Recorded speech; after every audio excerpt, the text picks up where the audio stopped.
WCLU Radio's live and local coverage of the 2018 November general election. Sponsored in part by Parish Carpeting, Amedisys Healthcare, Glasgow Coin and Jewelry, Southern Kentucky Collision, Phillips IGA in Hinesville, Glasgow Mattress Outlet, Monticello Banking, Hurt Auto Sales, Midstate Recycling, and South Central Kentucky Monuments. 2018 election coverage on your home for local WCLU Radio. Good evening, everybody. Live from the studios of WCLU at 229 West Main Street in Glasgow. This is the evening that we've all been waiting for, the time we sit down and after all of the campaigning, after all of the discussion, the coffee break rhetoric back and forth, it's time to sit down and count the votes. It turned out to be a beautiful election day. It's turned out to be, I think, a very well-attended voting booth today, and I'm going to be honored to welcome again to our radio and television coverage tonight Bobby H. Richardson. We've probably could change your title over the years. You came back as a former state representative and former Speaker of the House, and I think we're just going to call you a political pundit these days. Well, I think elder statesman. Elder statesman. Oh, okay, all right. One of those Strom Thurmond terms. Huh? That's right. That's right. Well, Bobby, we're glad to have you with us tonight, and we have a studio full of folks who are going to help us to tabulate the votes. We have actually at each precinct we have people who are going to be bringing the votes in, so we should be able to keep up with it. But I'm going to tell you right off of the bat, this is a big election. I mentioned on the air this morning there are over 7,500 people on the ballot in Kentucky today. Unbelievable. That's half the state. That's right. That's right. So I know that you're glad to see us get started on this process because it's been a pretty long ride. It sure has. I think all of us are pretty well tired of listening to political ads. Yeah, sure. Of course, you're not. No, I mean, hey, we like the creativity. I understand. Bobby and I were discussing before we went on the air. Of course, we've got a lot of stuff. Well, actually, I'll say this before we get started. Regardless of, we haven't counted one single number yet. Nellie and some of the others are bringing in the absentee ballots from Barron County here just in a moment. But before any figures come in here, I got to say that we all win today, Bobby. It's because of the fact, look at the choices that we had. We had superb candidates running in every race, multiple choices of excellent candidates, and that is a win-win for our community. Now, when we start counting the votes, one's going to get a few more votes than the other, but nonetheless, we had great choices, and I think as a community, we've got to be pretty proud of that. Well, that's true, and the fact is that we've got a big turnout today, which indicates that the people are interested, and that's more important than anything else, I think, if people get out and vote. However they vote, as long as they vote. Yes. That's what. That's the essence of this country. I don't know of any problems that have been occurring at any voting booth. It seemed like everybody was ready for a nice election day, and we got the storms out of here last night. Beautiful day today, and I think we're going to have a lot of interesting races to cover for you tonight here live from WCLU. I went home a few minutes before I came here, and I decided to go around the Lear Mitchell Clubhouse to see if there were still people there voting. And there were several cars there at 5:30. So this morning when I was there, there was a long line. So it appears that there's been a lot of people voting today. We're going to see how interested folks are. We're going to play some commercials from some of our sponsors of the live broadcast here tonight and come right back, and we'll get into it full steam, okay? Stand by, back with more in just a moment. As you participate in the American process of electing our governing officials, South Central Kentucky Monuments asks you to remember those who sacrificed to create and sustain those opportunities of freedom. How will you be remembered? How will your family reflect on your legacy? South Central Kentucky Monuments in Glasgow can help with as many or as few preferences you have in a monument, from traditional, classic-looking designs to contemporary, detailed, custom-made stones. South Central Kentucky Monuments are the type of people you'll want to work with. Call my friends David and Jerry Jesse at 270-629-3700. Once again, we come together as a nation to exercise our freedom to choose who goes to work for us. This election is about experience, hard work, and your bottom line. The best vote you can cast is for Freddie Parrish at Parrish Carpet. Parrish is a well-respected name. He'll work hard for you, and when it comes to the bottom line, prices are fair to you and your hard-earned income. He's simply the man for the job. Vote for the name you trust, Parrish Carpet. This is Freddie Parrish, and I approve this message. Hello, I'm Kathy Murray. Did you know that some healthcare professionals still make house calls? Amedisys Home Health is a group of compassionate professionals who deliver the best care to our patients in their homes. Whether you're recovering from a surgery or recuperating from an illness, our home health nurses, aides, and therapists can provide medication and treatment to you in your home. Ask your doctors if you qualify for home health care, or call Amedisys Home Health Care at 270-651-7640. This is Eddie Bruner. How good are you at making decisions? You're going through your jewelry box and you find a broken piece of jewelry, you got a decision to make. You can bring it to me and I can repair it for you.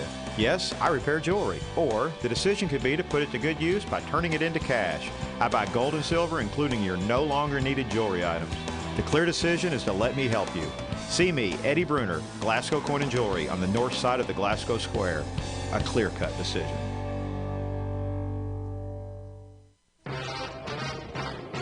It was a Friday. We were wrapping up a slow night on highway patrol when the call came in. Deer Patrol, Buck speaking. Slow down, Tom. Slow down. What's the problem? What, you hit a deer and Southern Kentucky Collision is going to give you a free turkey? Well, that sounds like a great idea.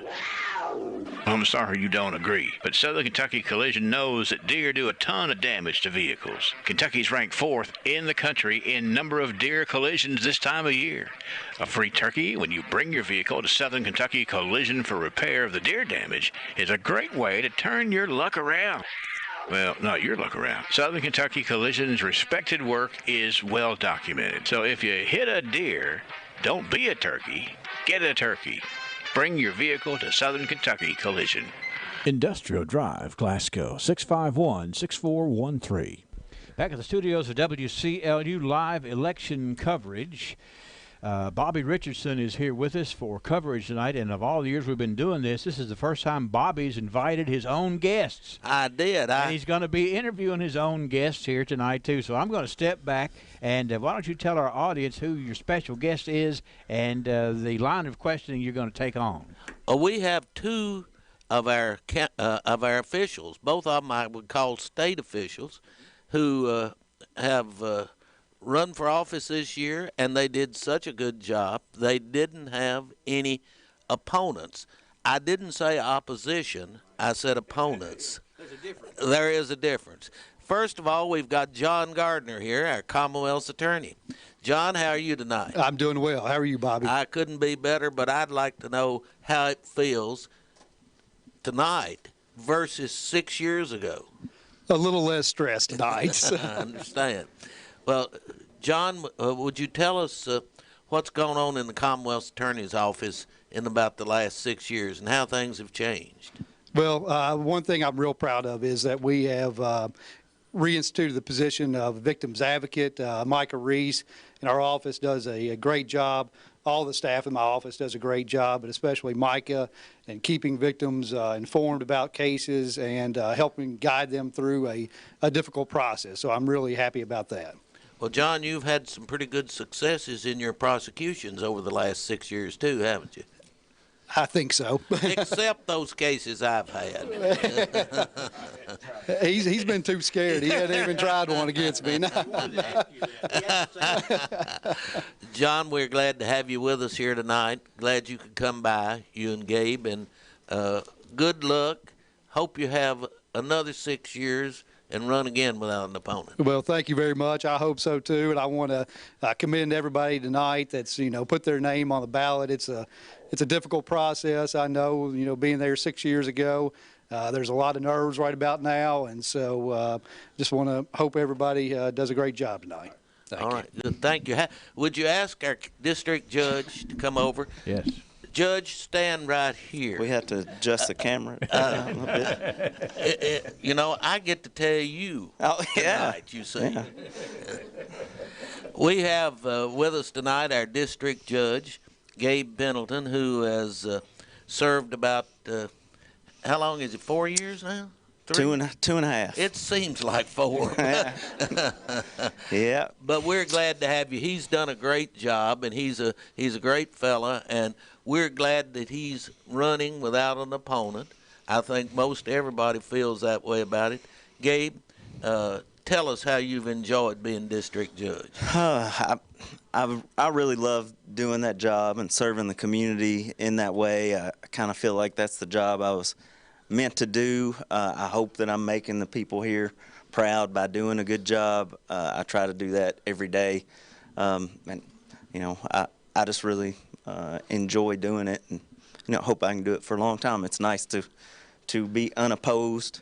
The last time I came in here and did this 2.5 years ago, you know, I thought I'd lost, and so it's much better to come in knowing that, you know, I'll still have a job tomorrow for the next 4 years. You know, I have run with opposition and without it, and I've found it's much better without it. I think I'm going to agree. We're having returns coming in. We're glad you could come. Do you have anything you want to tell the people of our community? I just want to thank you for their support, and you know, if the judge can only do, you know, the judge has to be fair, but if there's things that the judge office can do, then I'll certainly do it to help them. I love serving this community, and I appreciate you guys doing this tonight and having us here. Thank you very much. See you, sir. Yes, sir. Thank you. Gabe, thanks a lot. Yes, sir. Bobby, good job. Good guess. It's just good to, you know, for to get a perspective on the way things are with those who have run and won and didn't have any opposition, and it's a good feeling for sure. It sure is. You know, we have, as officially now, our first precinct that we have this year is going all the way down to the Austin Fire Department. Well, that's the far end of the county. That's right. I'm going to go ahead and tell you who won at the Austin Fire Department today. All right. Let's first of all look at state representative at Austin. Steve Riley got 469 votes. LaToya Drake got 155. In the PVA's race, Kim Shipley got 350. Brad Bailey got 269. In the county judge executive race, it was Gary Tillman with 343 votes and Michael Hale with 285. Now, in the county attorney's race, it was Mike Richardson with 302 votes, Catherine Thomas with 321.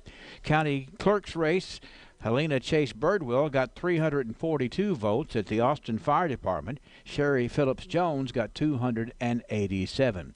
The jailer's race, Aaron Bennett wins with 351 votes to 264 cast for Tracy Bellamy at Austin. In the magistrate's race, Bobby Burgess got 340 votes at Austin, and Trent Riddle got 287 at Austin. And in the family court judge, 43rd Circuit, this is at Austin, Tracy, it was Michael Wood Pence with 367 votes, Tracy Peppers with 154. And the constitutional amendment, 316 yeses, 242 noes, and Brett Guthrie with a commanding win just in Austin today as well. So, Bobby, interesting. A lot of votes cast, and there's no runaway with one precinct. There's no runaways in any of this. No, and it's a little harder for me to analyze these results because the Austin precinct is so much different than it used to be. Yeah. It includes a lot of area that used to be the Tracy precinct, and it also comes all the way back over to Lower Lucas, so it's hard to analyze these results right away. Well, and the thing is, a lot of times our absentee votes are the first ones we get, and for years we've tried to draw some parallel, and every year we say there is no parallel. That's correct. You know, there's the first precinct doesn't tell us anything about what's going to happen when we wrap it up, except for the fact that it's good to see it. I don't know what the registration in the Austin precinct is, but that's a good turnout no matter what, for sure. Well, there's 600 votes at least there. Yeah. what I'm going to do is we have these posted on the board, but we don't have any more in just yet. So I'm going to take a quick commercial break, and we'll come back and look at some statewide races. And when we come back, we'll have some more of our local precincts in. So we'll be ready for that. Of course, we got a lot of precincts where certain races are just run in certain precincts. So we got a lot to tell you. Plus, this family court judge is in Metcalfe County also. Yes, and we have representation in Metcalfe County tonight too, so we should be able to kind of keep up with all that. Lots to do. We'll be right back live at WCLU. I can think of plenty of reasons to shop at your local Phillips IGA. Fresh meats and quality products, fair prices, and friendly service. I'm store manager Trevor Phillips, inviting you to stop in and shop our 5-star store rated by IGA. Visit us on Main Street in Hiceville and online at phillipsiga.com to view our full sales ad, and make sure to like us on Facebook. Phillips Family IGA, where family, friends, and food have been coming together since 1960. Do you wake up every day feeling like you've been in a wrestling match? It could be your opponent is your mattress. Glasgow Mattress Outlet has helped a lot of folks win the battle for a great night's sleep by having a large showroom full of great choices for your home.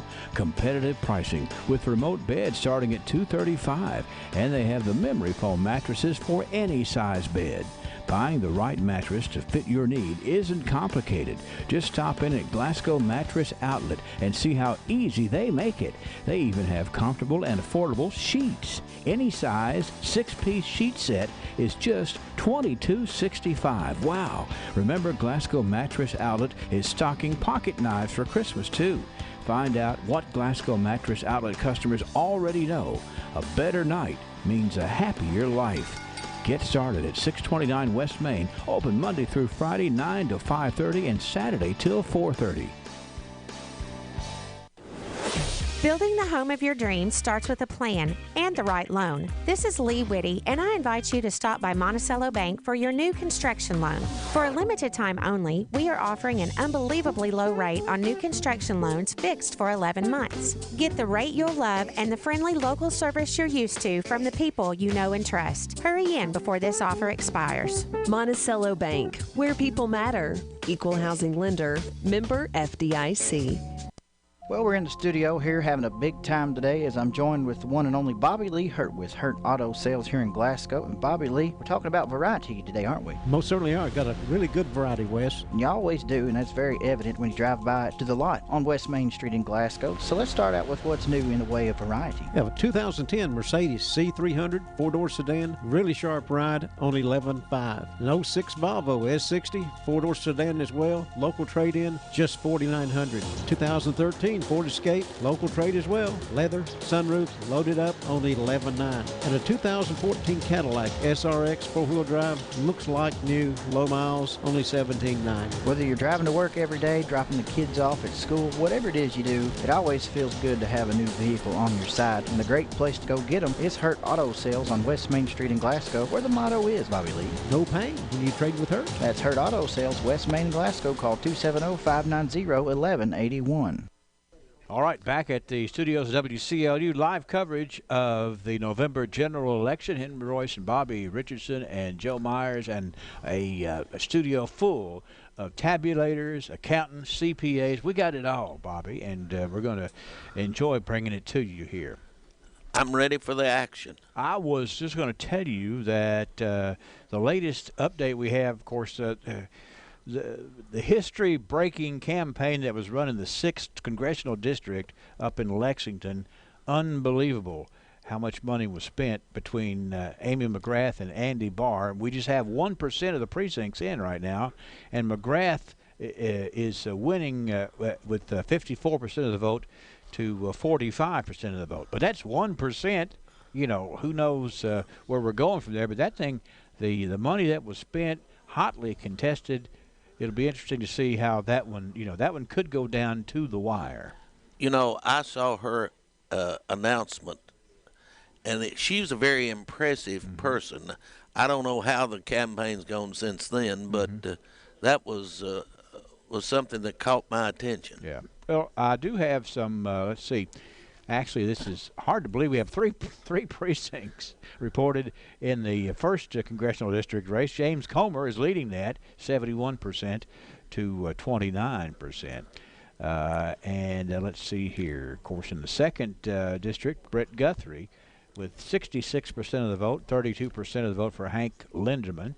And then up in, well, actually we don't have anything in out of that Louisville district up there. So I just was looking at some of the early things on the Associated Press, which we have we have access to AP, but we're certainly mostly interested in our local results. And I know that you probably I guess you probably go a lot of places where people ask you, Bobby, what do you think? How's this going to be? And I'm sure you try to come up with something that you can, talk with everybody about. Well, you always say something, but there are three things, Henry, you cannot tell about. Okay. How an election's going, mm-hmm. what a jury will do, mm-hmm. or who a widow will marry. Okay. So there just isn't any reason to predict an election if you even the polls don't tell you. A lot of chance of being wrong. There is more than there is of being right. But in these congressional races, mm-hmm. the fact is that the only really contested race in Kentucky has been that 6th district race. Yeah. These other races there haven't been a campaign. Sure. Put on. And like what we were saying at the beginning of the program, we are fortunate here to have good candidates running. And I hope that. Sometimes you look at it and you say, boy, it gets so ugly and so dirty and so negative. Who would want to run for that? And I worry about the day when we can't get good candidates. But we do have locally we have good candidates, and we can brag about that for sure. We get a lot of requests on this program, one of which is, where's Bobby's pipe? Well, I thought it is. That's right. He's you got some miles on that pipe. I do. Has that one been to the House of Representatives before? It has. Okay. You can't smoke there either now. Okay. All right. Well, but there was once a time when you could. I am sure. I have pictures of me in the chair smoking a corncob pipe that someone gave me. That of course, it's been a while since you had that position, but that was a position of honor and trust. Well, it was in the last century. Yes, it was. It brings with it a great big amount of responsibility, because some of these things, it just comes down to the wire, and you've got to help people decide. Well, I was 6 years majority leader, which mm-hmm. was equivalent to being the speaker. Mm-hmm. So I had about 10 years of mm-hmm. making those decisions. And when I left the legislature, the pension plans all were fully funded. Mm-hmm. We had a good credit rating. We had the highest funding of public education that we'd had up to then. Mm-hmm. So I left satisfied. Yes, you have to feel good about your service, as many folks around here do feel good about. We have one precinct in, and that's the Austin Tracy precinct. We have stringers at every precinct here in Barron County and in Metcalfe County. We've got folks working the family court judges race, so we should be able, how it happens, we got one right now, and then we'll have it'll hit us really hard, but we want to be sure and let folks know how they voted in their home district, and everybody really, it's important to know, to kind of keep up with how the district, sometimes, like you said, the Austin Tracy district is not exactly like it used to be. No, it was when I ran, there was the Lucas, and then Austin, then Tracy and Dry Fork, all there. Now they have realigned those, and it's just hard for me to tell where the vote's coming from in those. Sure. But the Tracy precinct was always Republican, and the Austin precinct Democratic. We have a lot of history in this county. While we're waiting for some more precincts, some folks, it's not election day until we put the jam on the lower shelf, and we did that a couple of times today. But Sam Terry sent me a news article that he wrote in the Barron County Progress a few years ago about the campaign between Marion Vance and Leonard Preston, as the jam on the lower shelf goes back to 1953. 51. 51, okay. I'll make sure that because you know it. You know do. it well. I was there. I think today I said 52, but it was in that neighborhood. It was for the 52 legislative session. All right. Anyway, it says here the background goes back to the 1920s when Bess Howard was elected Barron County Court Clerk in 1922. The sister of Glasgow's greatly admired Dr. C.C. Howard, Miss Bess, as she was affectionately known to all, was the second woman elected to public office in Barron County. It is said that the brother and sister cast a formidable shadow on those who might oppose them. There is that ability to do that, you think? You know, when I went to school, started the school at the one-room school at 88. Yes, sir. The first day of school, when I sat down at my desk, in that pencil area, there was a pencil that said, "Vote for Bess Howard." And every year... And you weren't old enough to vote, were you? No, but you took it home for Mom and Dad to see. Well, now, I'm trying to remember. We had this in the archives a couple of weeks ago about it was a presidential race where both sides got 88 votes at 88. Tell us about that. Well, now, I don't remember that too well. Okay. But it was in 1948. I was not very old. Right. And but they counted the votes then, I believe, in the precincts before they took them to the county. So I've got an idea that there might have been some manipulation. What do you think? Well, what would you call it? Maybe sensationalization? Maybe? Yes. You get the 88 precinct with 88 votes for each. Need a tiebreaker there. That's it. We were talking about those paper ballots and the Howards. There's this story that about Dr. Howard and the paper ballots. Ms. Bess was county clerk. Her brother Lloyd guarded the ballots. And Dr. Howard sort of ran the county. Right, gotcha. And Lucas used to not have a registered Republican. They had to import Republicans to hold the election. And they were counting the ballots down there. And they came up on a Republican vote. They didn't know what to do with it. It was so unusual. No name attached. But they called Dr. Howard over, and he said, "Lay it aside. There's something wrong." They counted further on, and they came up with the second one. They called him back over. He said, "Throw those votes out. That rascal's voted twice."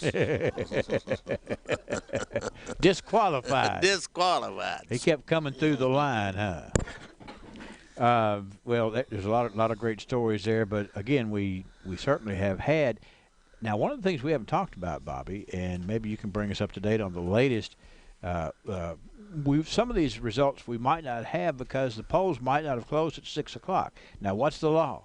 As long as you're in line at 6, there's supposed to be one of the officers go back and stand at the last person, and everybody that's in that line in front of that officer gets to vote. All right. We just now have the absentee ballots from the courthouse just released to us here, and absentees each election absentees are dealt with a little bit differently depending on when they release them, when they count them, when you can get them if you're a news media person, but we have them. Oh, good. And I think we're going to go ahead and talk about let's see, this is one of the pages here, Bobby. I'm going to come down through here. I'm going to do the Glasgow City Council absentee ballots, and then I'll hand it to you, and you can take care of the Cave City Council and some of these other absentee votes here. Good. Remember? All right, in the race for Glasgow City Council, absentee ballots only. Brad Gross with 115, Gary Norman with 95, James Happy Neal with 117, Libby Pruitt Short with 55, Terry Bennell 110, Sherry Eubank 62, Harold Carmack 65, Jeff Jaggers 58, Marna Kirkpatrick 69, Marlon Witcher 104, Joe Trigg 109, Gary Oliver 81, Greg Harris 76, Stephen Greenwood 32, Wendell Honeycutt 89, Corey Jones 37, Chastity Lowry, 87. Freddie Norris, 124, and Patrick Gauntz, 111. That's the absentees for the city council. If you want to look at the Cave City races over here in the absentee ballot as well, Bobby. Well, you know, I've been city attorney over there for 49 years. My goodness. It looks like for the mayor of Cave City, there was 19 for Mayor Hatcher, 7 for Gary Hogan, 6 for J.R. Pointer. In the council race, John Grissom 11, Larry Davidson 14, Kelly Ballard 13, Beverly Tobin Ford 15, Steve Pettigo 19, Denny Doyle 19, Kevin Houchins 15, Mike Houchins 17, Lester Carney 13. Down in Park City, there was Leon Higginbotham for mayor had 6, Larry Poteet 2, Gary Carroll 1. In the city for mayor of Glasgow, Armstrong with 122, Doty with 126. These are all absentee ballots, but is there anything else on this paper we haven't covered? Because I'll tell you why, we just got in the Green Valley precinct. So the constitutional amendment is looks like 564 yeses, 90 noes. My goodness. That's a landslide there for sure. It is. What could be considered a very difficult issue to understand. It is, and constitutional amendments don't have a very good track record in Kentucky. Well, that's what I understand. But I'm going to turn around here right now and tell you about Green Valley, Bobby. All right. Okay, this is Green Valley, and this is, first of all, let's look at State Representatives race, 23rd District. Steve Riley got 443 votes at Green Valley. LaToya Drake with 116. PVA at Green Valley, Kim Shipley got 320, and Brad Bailey with 236. County Judge Executive, it was Gary Tillman with 307, Michael Hale with 254. In the county attorney's race, Mike Richardson with 289, Catherine Thomas with 262.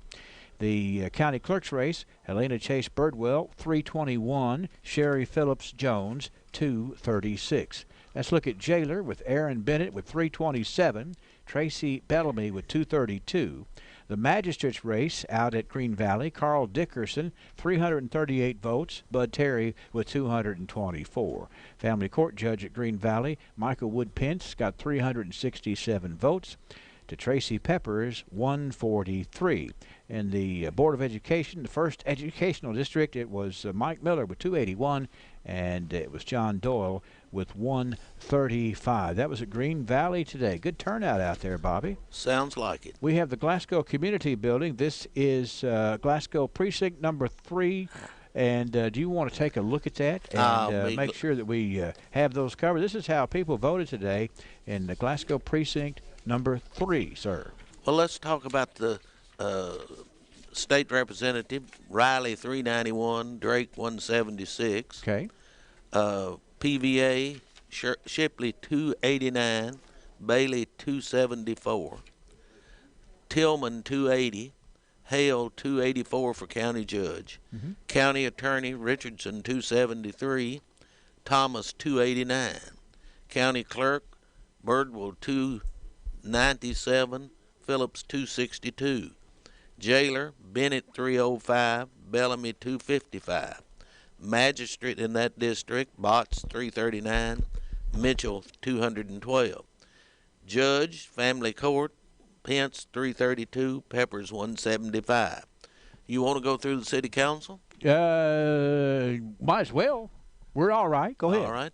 Gross 113, Norman 112, Neal 133, Short 107, Bunnell 89, Eubank 136, Carmack 80, Jaggers 80, Kirkpatrick 131, Witcher 94, Trigg 112, Oliver 79, Harris 80, Greenwood 70, Honeycutt 90, Jones 74, Lowry 120, Norris 120, and Gauntz 94. Mayor Armstrong 172, Doty 103. That's district number 3, or precinct number 3, the Glasgow Community Building. Yes, it is.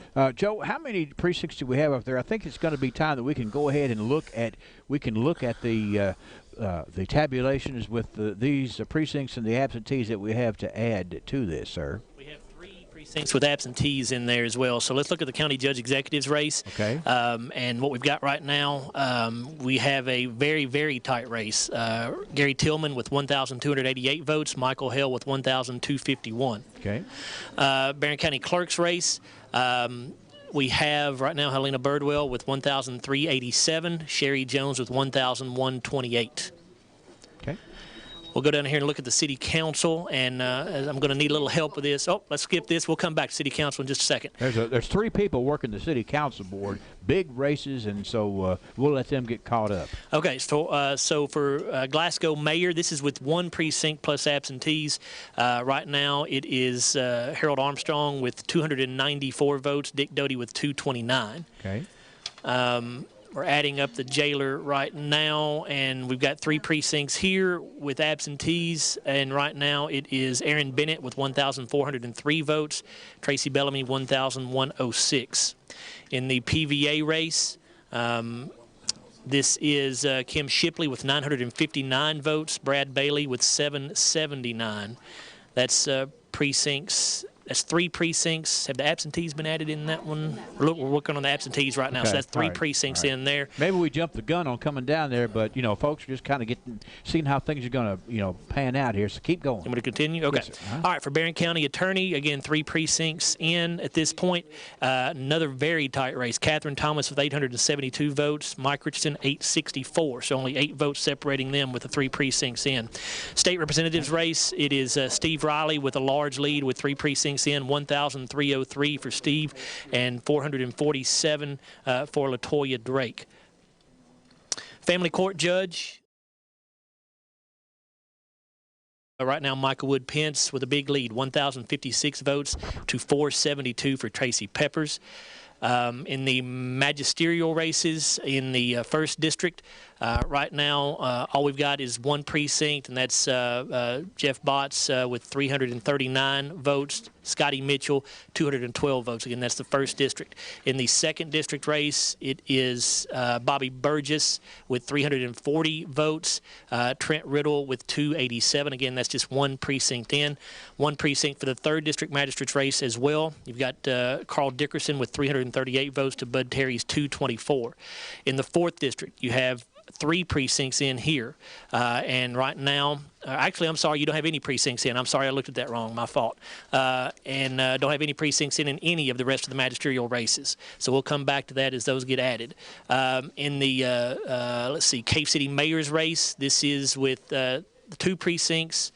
Just only thing we have in the Cave City mayor's race right now is absentees, and that's 19 votes for Dwayne Hatcher, 7 for Gary Hogan, and 6 for J.R. Pointer.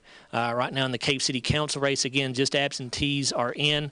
And looking at it real quick here, it looks like Steve Pettigo and Denny Doyle are each tied with 19 votes. They're in the lead there. Next would be Mike Houchins with 17 votes. Then you have Beverly Ford and Kevin Houchins with 15 each. Then it's Larry Davidson with 14, Kelly Ballard and Lester Carney each with 13, and John Grissom with 11 votes. You want to look at these real quick, and you're going to go on? Let's just take a quick break. Okay. And it's raining numbers down here, Bobby. We are getting precincts in, and we're going to hear from some of our sponsors. Right now we have some tight races in several of the races here in the county, and I've got some more races coming at us here, some more precincts coming at us. We got Beckton coming in, and we'll come back and deal with that. Wait, Joe? I was going to say, before we start adding more precincts, let me look at City Council just real quick. They've got that added up. So, okay, we've got 1 precinct plus absentees in right now for City Council. You've got 2 that are tied for first. So we have 2 people tied for first place, and that is Freddie Norris with 250 votes, and the other is James Neal with 250 votes. Okay. Number 3, it looks like, is Brad Gross with 228. Number 4 is Joe Trigg with 221. Number 5 is Chastity Lowry with 207. 6 would be Gary Norman with 207, so they're tied. Patrick Gaunce is at 205. He would be 7. Marna Kirkpatrick would be at number 8 at 200 votes. And then number 9 would be Terry Bunnell with 199. 10th right now would be Sherry Eubank at 198. 11 is Marlon Witcher at 198. And 12 is Wendell Honeycutt at 179. So those are your top 12 right now. If you want to look at number 13, that'd be Libby Short with 162. 14 is Gary Oliver with 160. 15, Greg Harris with 156. Harold Carmack is 16th with 145. Jeff Jaggers is 17th with 138. And 18th is Corey Jones with 111. And 19th is Stephen Greenwood with 102. That's the city council race. Okay, thank you, Joe. We got more coming in. Bobby will be back and talk more about the November general election, and we have actually a long ways to go. We do. And we'll be back in a moment. Midstate Recycling would like to take this time to salute our troops who fight to defend our country and your right to vote. We honor our warriors for their sacrifices and bravery. We also honor our veterans and those who have given their lives to defend this great country, America's true heroes. Defend your right to choose who you want to represent you in local, state, and federal office. Midstate Recycling salutes you. Thank you for exercising your right to vote in today's election. Midstate Recycling. Phone 270-651-5107. As you participate in the American process of electing our governing officials, South Central Kentucky Monuments asks you to remember those who sacrificed to create and sustain those opportunities of freedom. How will you be remembered? How will your family reflect on your legacy? South Central Kentucky Monuments in Glasgow can help with as many or as few preferences you have in a monument, from traditional, classic-looking designs to contemporary, detailed, custom-made stones. South Central Kentucky Monuments are the type of people you'll want to work with. Call my friends David and Jerry Jesse at 270-629-3700.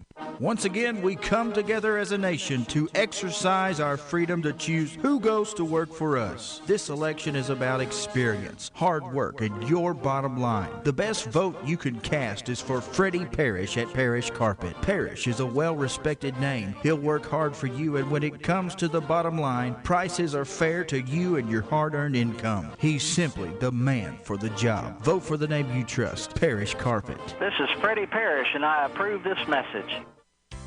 Hello, I'm Stephanie Bewley with Amedisys Home Health Care. Here at Amedisys Home Health, we know it is important to you and your family to trust the healthcare professionals that you invite into your home. And we want you to know that you have a choice. If your doctor talks to you and your loved ones about home health, ask for Amedisys. We are a group of compassionate professionals who deliver the best care to our patients in their homes. With Amedisys, expect quality, patient-focused care you need and deserve. Amedisys Home Health with a hometown touch. For more information, call 270-651-7640. This is Eddie Bruner. How good are you at making decisions? You're going through your jewelry box and you find a broken piece of jewelry, you got a decision to make. You can bring it to me and I can repair it for you. Yes, I repair jewelry. Or the decision could be to put it to good use by turning it into cash. I buy gold and silver, including your no longer needed jewelry items. The clear decision is to let me help you. See me, Eddie Bruner, Glasgow Coin and Jewelry on the north side of the Glasgow Square. A clear-cut decision. We're back with more election coverage live from the studios of WCLU, West Main Street in Glasgow. We've got several precincts in. Bobby, let's jump in. You're going to talk about the way the folks at Beckton voted today, while our tabulators are, with so many races, it takes a little while for all of our numbers to get across there. So we're going to learn how folks voted individually out at Beckton. Yes, go ahead. In the state representative, Riley was 472, Drake 130. In the PVA's race, Shipley had 297, Bailey 310. The judge executive, Tillman 286, Hale 317. County attorney, Richardson 296, Thomas 307. County clerk, Birdwell 379. Phillips Jones 222. Jailer, Bennett 348, Bellamy 242. Magistrate, Bowman 345, Gray 249. Family court judge, Pence 364, Peppers 163. Board of Education, Miller 46, Dole 30. Constitutional amendment, 300 yes, 261 no. All right, Bobby, let me give you one more here. The Glasgow Middle School. Take Glasgow Middle School because that's a lot of folks voted out there today. That's for right. Sure. All right. It looks to me like that close to 1,000 people voted there today. State Representative, Riley 774, Drake 208, PVA, Shipley 536, Bailey 449. County Judge, Tillman 495, Hale 491. County Attorney, Richardson 473, Thomas 506. County Clerk, Birdwell 615, Jones 363. Jailer, Bennett 559, Bellamy 418. Magistrate, Coomer 599, Phillips 387. Family Court Judge, Pence 690, Tracy Peppers 232. Board of Education, Miller 181, Doyle 96. In the Glasgow mayor's race was Armstrong 82, Doty 125. City Council. Yeah, go ahead. Let's do City Council, and then we'll go up here and look at County Judge Executive and County Court Clerk. Brad Gross 122, Gary Norman 62, Happy Neal 108, Short 30, Bunnell 102, Eubank 31, Carmack 58, Jaggers 51, Kirkpatrick 30, Witcher 75, Trigg 82, Oliver 61, Harris 81, Greenwood 11, Honeycutt 54, Jones 34, Lowry 81, Norris 91, Patrick Gaunce 144. All right, and we'll put those on the board up there. But right now, Joe, we've got two hotly contested races here in the county, in the County Judge Executive's race and the Barron County Court Clerk's race. And let's see how many precincts we have reported and how these numbers are playing out, Joe. 9 precincts reported along with absentees, and right now in the Judge Executive's race, still very tight. Michael Hale in the lead, 3,007 votes. Gary Tillman, 2,964. In the county clerk's race, again, 9 precincts plus absentees, and it is currently Helena Birdwell with 3,114 votes. Sherry Jones, 2,223. A lot of votes in those races, Bobby. There sure are. And it's going to make for an interesting evening. And you were asking earlier about the 6th Congressional District, and I had some numbers, but your son Clay over here has got closer numbers. What is it? Amy McGrath was in the lead with 50%? She's increased her lead. All right. She's got 53% of the vote. 53% of the vote. To 46. With 58% reported. So still a lot of mileage on that. Still a lot of mileage left, but who is the deliverer there? That's little Hank right there. Hank is bringing up. You did a good job on that, Hank. I got numbers right here. I'm gonna share them with people, okay? Thank you. Yeah, it takes a lot of people to hammer this out. It Bobby. does. I'm gonna tell you how the folks down at Fox Hollow voted today, okay? Okay. Riley got 124 votes. Drake's 45. Shipley in the PVA's race got 115 to Bailey's 51 at Fox Hollow. In the Judge Executive race, Tillman 89, Hale 79. County Attorney's race, Richardson 89, Thomas 78. County Clerk's race, Birdwell 96, Jones 68. Let's see here. In the Jailer, 106 votes for Aaron Bennett, 58 votes for Tracy Bellamy. Jeff Bott's got 100 votes. Scotty Mitchell 63 down at Fox Hollow. Family Court Judge Pence with 99, Peppers with 55. Board of Education 82 for Mike Miller, 32 for John Doyle. And actually at Fox Hollow there was they voted on the city school board race, and of course there were there's no opposition. In other words, the 3 running are going to be elected, but I didn't want to make a note that our tabulator there wrote that down and got us covered on that. You want to talk about the lower gym at Glasgow, this is number 6, and then we'll check and see how much of the city council race we have posted, and then we can kind of go through there and look at the numbers, Bobby. All right, this is in the state representative's race in the Glasgow number 6. Riley 401, Drake 180. Shipley for PVA 290, Bailey 289. County Judge Executive, Tillman 266, Hale 319. County Attorney, Richardson 290, Thomas 289. County Clerk, Birdwell 313, Phillips Jones 265. Jailer, Bennett 280, Bellamy 300. Magistrate, Saltzman 234, Houchins 321.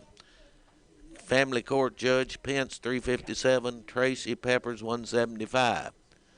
In the City Council race, Brad Gross had 276, Gary Norman 202, Neal 277, Short 178, Bunnell 240, Eubank 195, Carmack 186, Jaggers 153, Kirkpatrick 219, Witcher 225, Trigg 244, Oliver 175, Harris 180, Greenwood 95, Honeycutt 222, Jones 152, Lowry 226, Norris 303, Gaunts 256, Mayor Armstrong 319, Doty 236.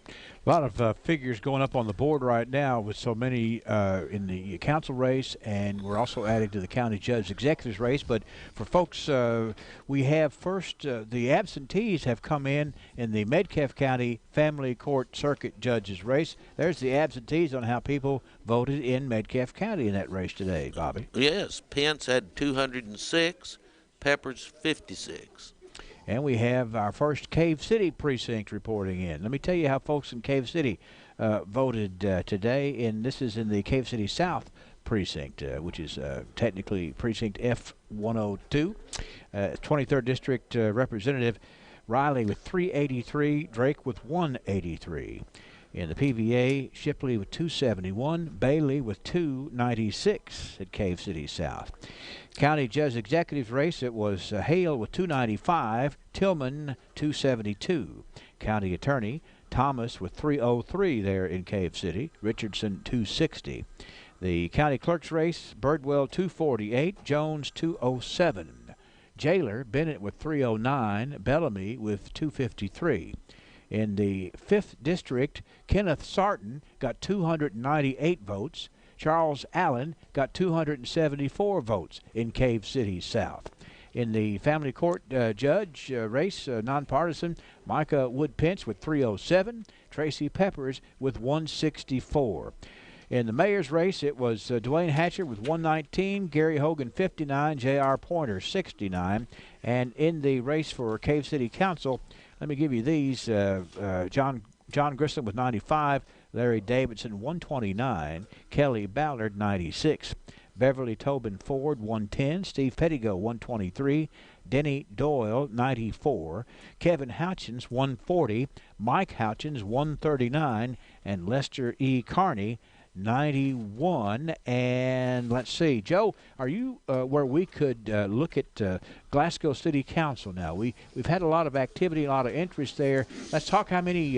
Well, I mean, Henry, I can give you the vote totals, but as far as telling you who's in which place right now, we're still trying to get that figured out. They're adding up the last, not the last one, but the most recent one they've gotten. Well, so I asked them before they add another one, we're going to put the numbers down as where positions people are, and then I'll get back to you in just a minute. Okay. Okay. We just want to make sure that it's kind of we throw a lot of numbers out there, but we're getting to the point where we can kind of put them in the order of I don't want to say finish, Bobby, but certainly in the order of the way things are shaping up, at least. That's right. You want to talk about the Hinesville Fire Department voting today? Well, I sure will. State Representative Riley 490, Drake 132. PVA Shipley 307, Bailey 313. County Judge Tillman 318, Hale 309. County Attorney Richardson 294, Thomas 321. County Clerk Birdwell 364, Phillips 251. Jailer Bennett 435, Bellamy 189. Magistrate Coomer 420, Phillips 212. County Circuit Court Judge Family Court Pence 384, Peppers 164. All right. Let's see. I've got. You ready to look at that down there, Joe? Okay. All right. Yeah, you're on. It was my fault. All right, I can tell you about the mayor of Glasgow. That we're about ready to give you the city council numbers as we stand right now. But let's look at the Glasgow mayor's race. This is going to be with 5 precincts plus absentees. Right now, Harold Armstrong with 975 votes, Dick Doty with 842. Still several precincts left to come in on that. Okay. Are we ready, guys? Or are we still working on this? Okay. We can give you the top 12 in the city council. You want to go with that? How many precincts we have posted over there? We have 5 precincts plus absentees. Right, okay. Cindy? Yep, 6 precincts plus absentees for this race. 5 precincts plus absentees. Yes. Okay. So all right. So 5 precincts with absentees. Apologize. Okay. Freddie Norris is the leading vote getter right now for the council's race with 910 votes. Number 2 right now is Brad Gross with 896. Number 3, James Neal with 883. Number 4 would be Patrick Gauntz with 870. Number 5, Joe Trigg with 772. Number 6, Terry Bunnell with 756. Chastity Lowry, number 7, with 708 votes. Number 8 is Marlon Witcher with 686. Wendell Honeycutt, number 9, with 652. Number 10 currently is Gary Norman with 640. Marna Kirkpatrick, number 11, with 631. Sherry Eubank, number 12, with 619. Those are the top 12 right now, Henry. Okay, Joe, thanks a lot. And let's see, Sue and Sarah have added a lot to the county judge executive race and the county clerk's race. Let's see, could you kind of on the fly tell us where those stand? Yep, 15 precincts with absentees, and currently it is Michael Hale who has widened his lead just a little bit. 4,509 votes for Michael Hale, 4,223 for Gary Tillman. All right, and can you look at the county clerks? Clerk's race right now, it is Helena Birdwell with 4,941, Sherry Jones 3,697. And that's how many precincts? That would be 15 precincts and absentees. And absentees, Mm-hmm. okay. Tell us about the county attorney's race, Joe. It looks close to me, what I've been reading here. Okay, county attorney's race. This would be with 1, 2, 3, 4, 5, 6, 7, 8, 9, 10 precincts and absentees. County attorney's race right now, it is, adding up the numbers, I'm putting some pressure on them right here. Okay. Give me just 1 second here. Okay, so right now it is Mike Richardson in the lead, but it's still very tight. Mike Richardson has 2,986 votes, or excuse me, 2,968. 2,968 for Mike Richardson, 2,886 for Catherine Thomas. So less than 100 votes separate right there. Very, very close indeed.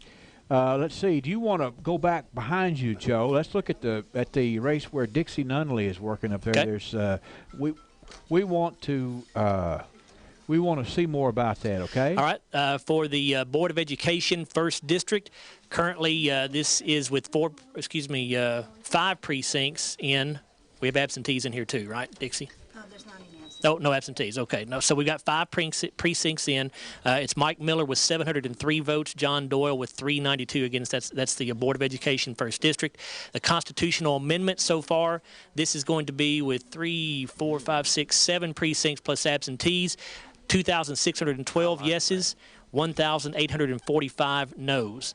And in the U.S. Representative 2nd District Congressional race, it's Brett Guthrie with a runaway right now. He has 3,645 votes here in Barron County. Hank Linderman, 1,062. Thomas Locken, 77. Henry. Bobby, let's look at how some folks in the city of Glasgow voted in some of these county-wide races that we have here. First of all, Ralph Bunch, Glasgow number 2. We have Riley with 187 and Drake with 182. PVA, Shipley with 138, Brad Bailey with 227. County Judge Executive, Hale with 236, Tillman 130. County Attorney, it was Thomas 216, Richardson 152. County Clerk, Sherry Jones 202, Helena Chase Birdwell 161. Jailer's race at Ralph Bunch, Tracy Bellamy 220 votes to Bennett's 146. Magistrate, very close race there in the first district. Botts with 182, Mitchell with 179. And we will hold off on these council numbers down at Bunch just because we've been plugging them in up on the board right there because they mean more when we can do them from that perspective. As is a tradition, Bobby gets to do 88, his home precinct. That's right. State Representative Riley, 389, Drake, 122. In the PVA, it's Shipley 248, Bailey 258. In the county judge's race, it was Tillman 301, Hale 218. In the county attorney's race, Richardson 252, Thomas 255. County clerk, Birdwell 291, Jones 215. For the jailer, it was Bennett 291, Bellamy 214. Magistrate, Dickerson 279, Bennett Bud Terry 235. Micah Pence had 343 in the circuit judge's race. Peppers with 104. In the Board of Education, it was Miller 38, Doyle 21. I got a couple of more Metcalfe County Family Court judge results right here. Bobby, if you want to share those, and then we'll go down to the far end of our tabulation area. We haven't checked in on the cumulative totals of several of those, but Bobby, let's talk about what our latest numbers from Metcalfe County are. In the Sufferwell precinct, in the circuit judge's race, Pence had 169, Peppers 64. In the Moore Spring Flat Rock precinct, 103 for Pence, 61 for Peppers. All right, and Joe Myers is down on the tabulation boards with our wonderful tabulators who are here with us. A great number of them from the accounting firm of Campbell, Myers, and Rutledge, and then some other independents up there working tonight too. Joe? All right, Henry, looks like we've got 15 precincts in here on the jailer's race, and it is currently Aaron Bennett with a more than 1,000 vote lead. Aaron Bennett has 5,114 votes. Tracy Bellamy with 4,002. Same number of precincts here for the PVA race, and it is currently Kim Shipley with 4,120 votes, Brad Bailey with 3,809. So I think that's, again, 15 precincts in plus absentees. So more than half of the precincts have been reported now. Okay, so we got half of the precincts in, and we've got a little bit more than half. Yep. Okay, all right. We'll come back and do another round just in a second. You want to finish up Metcalfe County, Bobby, in the county in the family court judge race? Yes, it's in the Good Luck Curtis precinct. Pence had 234, Peppers 87. In the East Edmonton, Pence had 377, Peppers 183. I don't know if anybody, well, I don't see Nellie, but if we got any indication yet of what voter turnout is, we could hear your prediction on that. Well, I couldn't predict it, but it's a large turnout, much more than normal. Yeah, and seems like people kind of quit predicting if it's going to be heavy or not for any one particular reason. This one, there was just the interest, and I just think that having good candidates makes a big difference. Well, it does, sure. We're going to take a quick commercial break, and then we're going to come right back, and we're going to kind of see where we are. We have, is that right, Sue? We have 15 precincts posted up there. I'll make sure that we have 15 in. And remember, on a heavy turnout, that has an effect on 19 precincts in. Heavy turnout does make it a little bit slower to close the polls, and we're going to come back in just a moment and kind of look at some of the things we have added up so far. It was a Friday. We were wrapping up a slow night on highway patrol when the call came in. Deer Patrol, Buck speaking. Slow down, Tom. Slow down. What's the problem?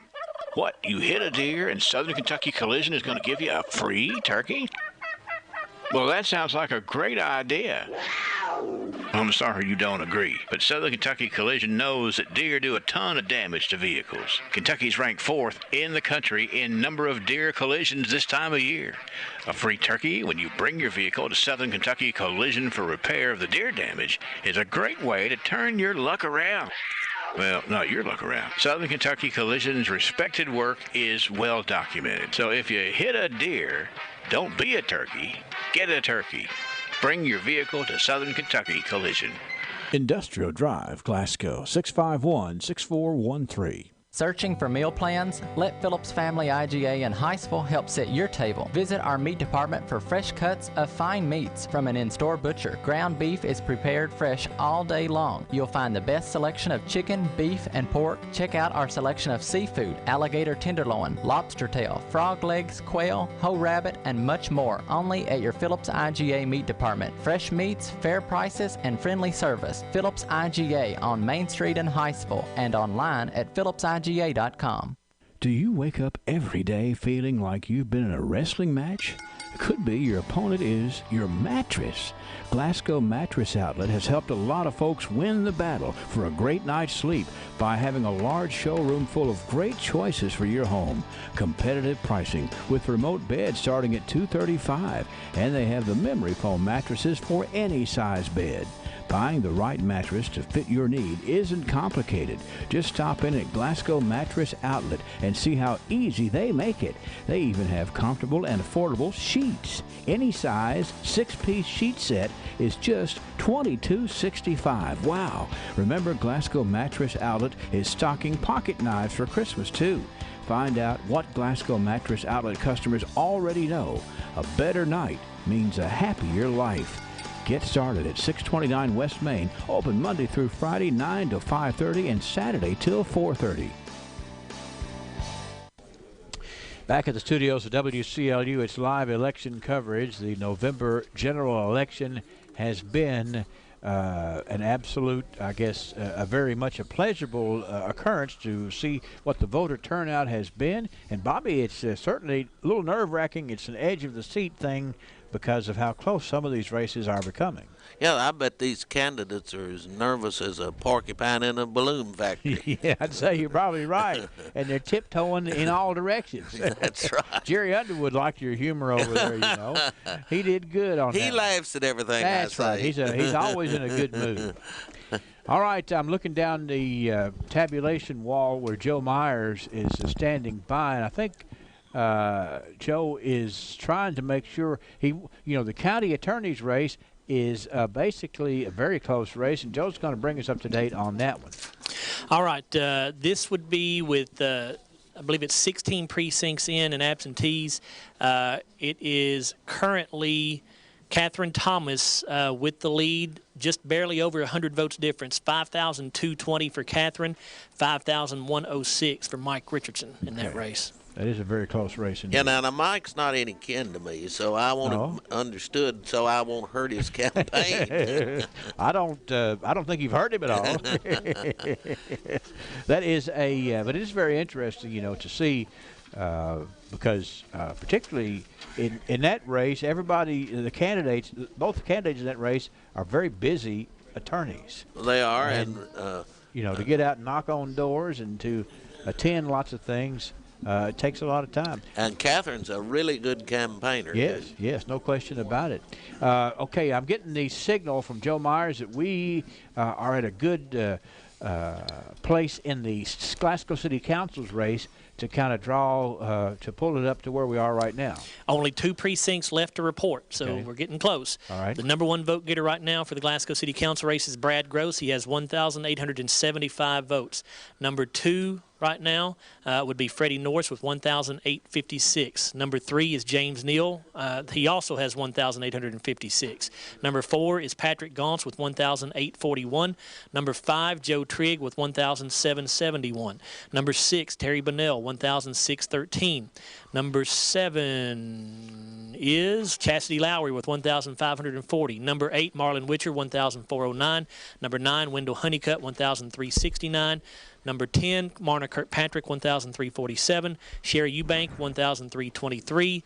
Number 12 is Gary Norman, 1,282. We'll continue with the rest of them here. Greg Harris at number 13 with 1,200. Number 14, Libby Short, 1,139. Number 15 is Gary Oliver with 1,081. Number 16, Harold Carmack, 1,027. 17 is Jeff Jaggers, 969. Corey Jones is number 18 with 958. And number 19, Stephen Greenwood with 647. All right, and Bobby, we're going to go and look at another Cave City precinct right now. We've got, they're being posted on the far end of the tabulation wall, but Cave City North is in, and we always, there's always a lot of changes in the tabulation after we get the Cave City precincts in. And let's see how it shapes up right here. Good. In state representatives race, Riley 284 in Cave City. Drake got 155. In the PBA's race, 237 for Bailey and 200 for Kim Shipley. In the county judge executives race, 244 for Hale, 195 for Tillman.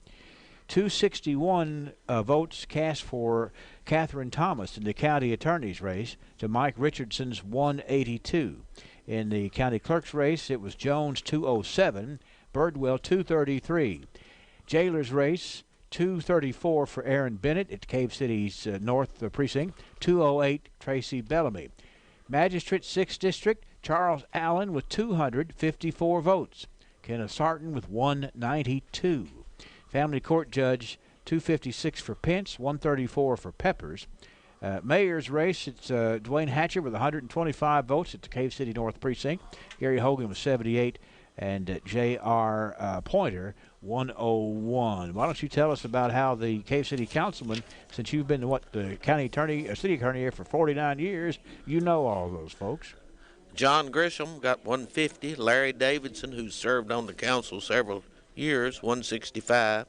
Kelly Ballard 135. Beverly Tobin Ford 127, Steve Pettigo 183, Denny Doyle 125, Kevin Houchins 149, Mike Houchins 165, Lester Carney 114.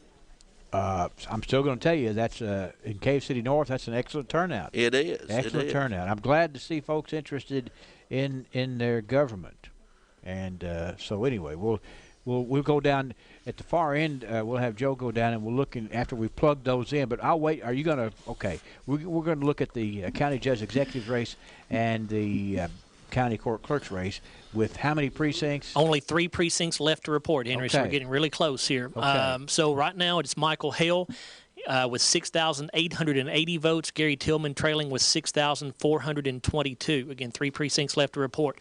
County clerk's race, it is Helena Birdwell with 7,387 votes. Sherry Jones, 5,780. Okay. You want to continue down here, Henry? Yeah, let's keep going down there because we've gotten, they're working on the magisterial districts down there on the far end, and we want to try to see how those are shaping up. Okay, the Glasgow mayor's race, only 1 precinct left to report right now, and it's still anybody's ball game. Harold Armstrong with 1,995 votes, Dick Doty 1,930, with 1 precinct left to report right there. Wow, that's a nail biter for sure, Joe. It is. In the jailer's race, this again I think would be with 3 precincts left to report. It is Aaron Bennett with 7,111 votes, Tracy Bellamy 5,613. Adding up the PVA right now, but I can tell you with 4 precincts left as they add up this last one here, 4 precincts left right now. It's Kim Shipley with 6,106, Brad Bailey 5,879. So again, that's another tight one there. Another very tight one, yes. In the Barron County Attorney's race, currently Catherine Thomas with 5,964 votes, Mike Richardson 5,785.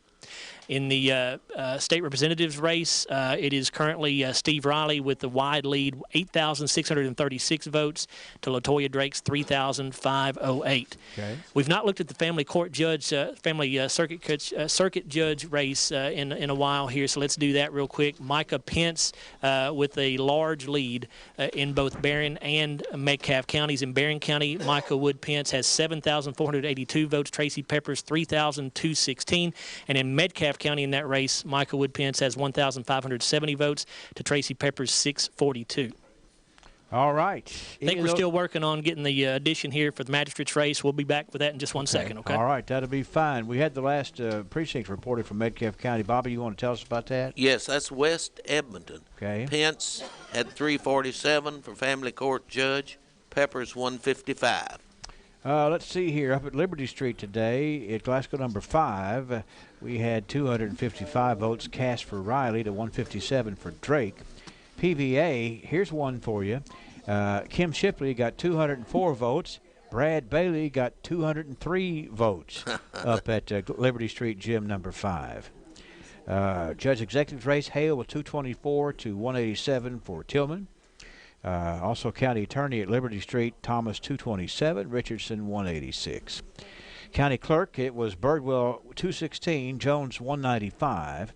Jailer, another close one, Bellamy 210, Bennett 200. And we had, let's see, in the 7th District Magistrate's race, Billy Houchins gets 204 votes to Samantha Saltzman's 184.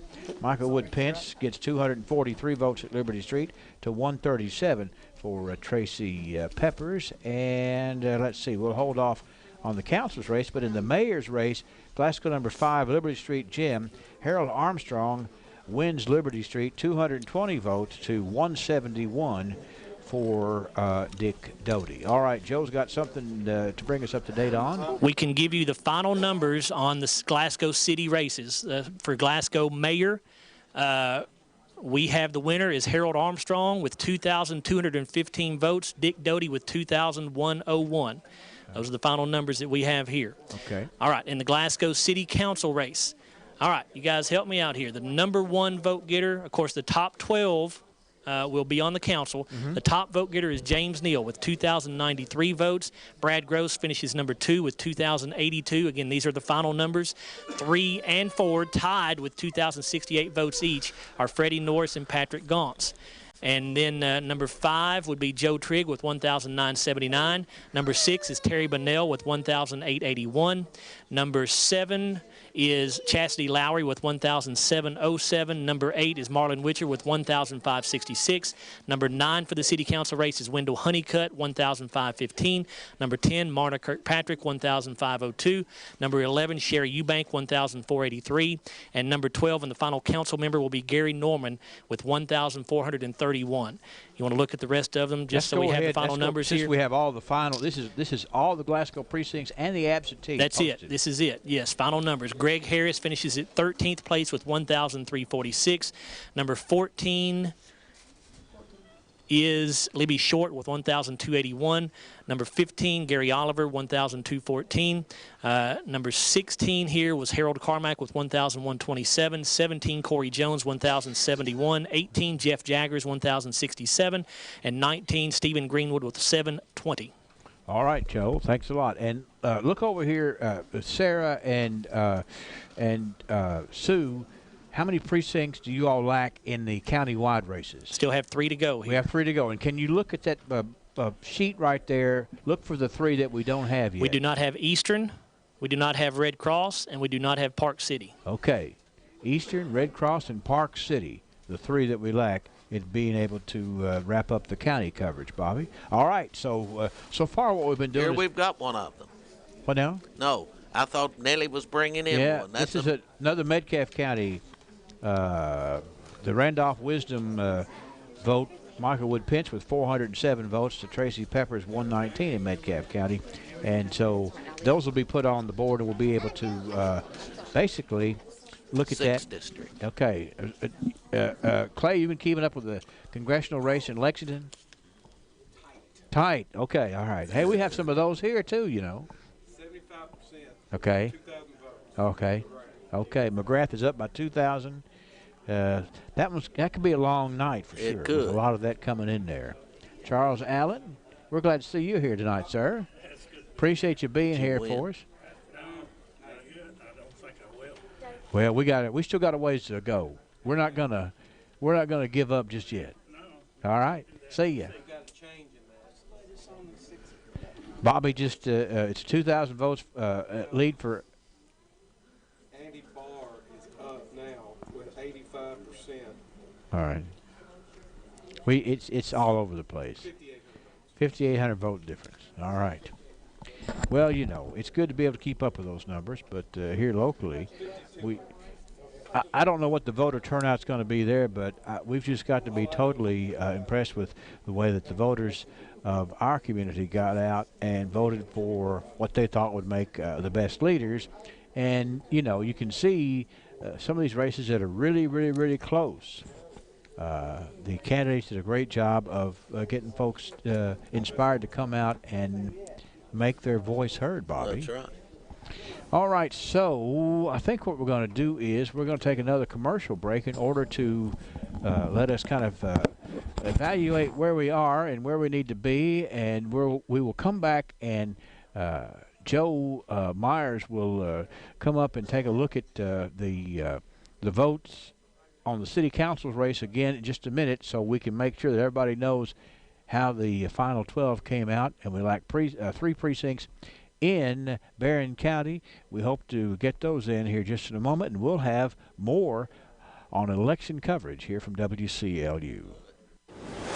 Building the home of your dreams starts with a plan and the right loan. This is Lee Whitty, and I invite you to stop by Monticello Bank for your new construction loan. For a limited time only, we are offering an unbelievably low rate on new construction loans fixed for 11 months. Get the rate you'll love and the friendly local service you're used to from the people you know and trust. Hurry in before this offer expires. Monticello Bank, where people matter. Equal housing lender, member FDIC. Well, we're in the studio here having a big time today as I'm joined with the one and only Bobby Lee Hurt with Hurt Auto Sales here in Glasgow. And Bobby Lee, we're talking about variety today, aren't we? Most certainly are. Got a really good variety, Wes. And you always do, and that's very evident when you drive by to the lot on West Main Street in Glasgow. So let's start out with what's new in the way of variety. We have a 2010 Mercedes C300 4-door sedan, really sharp ride, only $11,500. An 06 Volvo S60 4-door sedan as well, local trade-in, just $4,900. 2013 Ford Escape, local trade as well, leather, sunroof, loaded up, only $11,900. And a 2014 Cadillac SRX 4-wheel drive, looks like new, low miles, only $17,900. Whether you're driving to work every day, dropping the kids off at school, whatever it is you do, it always feels good to have a new vehicle on your side. And the great place to go get them is Hurt Auto Sales on West Main Street in Glasgow, where the motto is, Bobby Lee, no pain when you trade with Hurt. That's Hurt Auto Sales, West Main in Glasgow. Call 270-590-1181. Midstate Recycling would like to take this time to salute our troops who fight to defend our country and your right to vote. We honor our warriors for their sacrifices and bravery. We also honor our veterans and those who have given their lives to defend this great country, America's true heroes. Defend your right to choose who you want to represent you in local, state, and federal office. Midstate Recycling salutes you. Thank you for exercising your right to vote in today's election. Midstate Recycling. Phone 270-651-5107. As you participate in the American process of electing our governing officials, South Central Kentucky Monuments asks you to remember those who sacrificed to create and sustain those opportunities of freedom. How will you be remembered? How will your family reflect on your legacy? South Central Kentucky Monuments in Glasgow can help with as many or as few preferences you have in a monument, from traditional, classic-looking designs to contemporary, detailed, custom-made stones. South Central Kentucky Monuments are the type of people you'll want to work with. Call my friends David and Jerry Jesse at 270-629-3700.